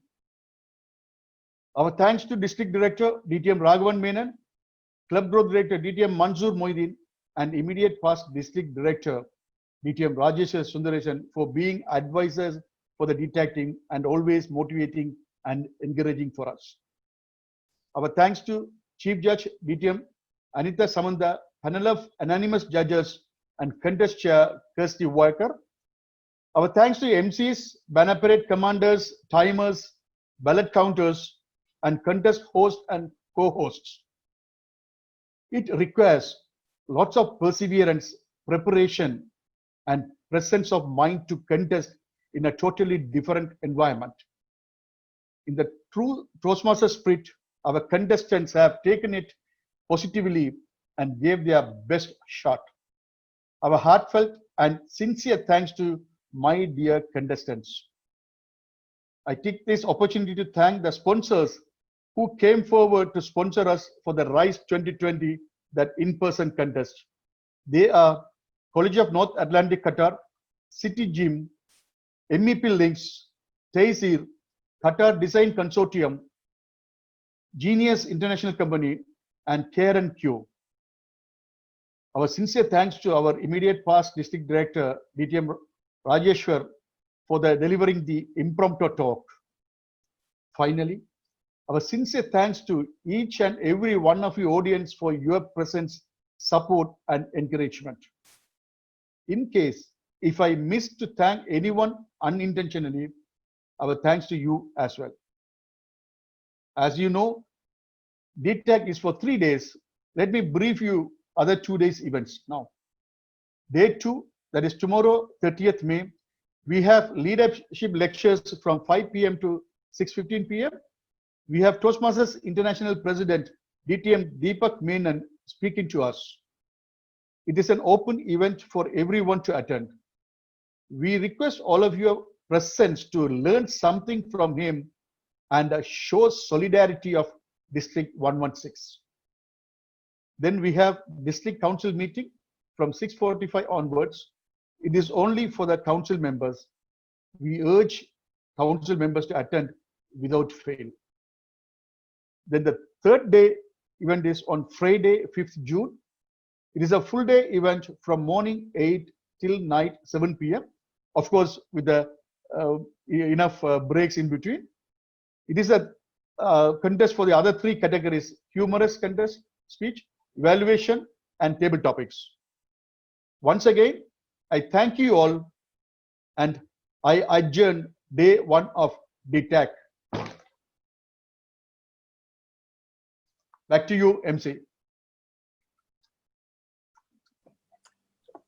Thank you, distinguished Toastmaster Thayalan. Thank you. Let me wrap up by saying thank you to the audience that are zooming in and have been seated on the couches. So thank you for your patience and your attention. A huge shout out to the heroes that are backstage working tirelessly to ensure the contest this evening went off without a glitch. See you all again next week for another exciting of the contest of the District 116, Toastmasters Annual Conference 2020 online. This is Smitha Abraham signing off. Good night and God bless.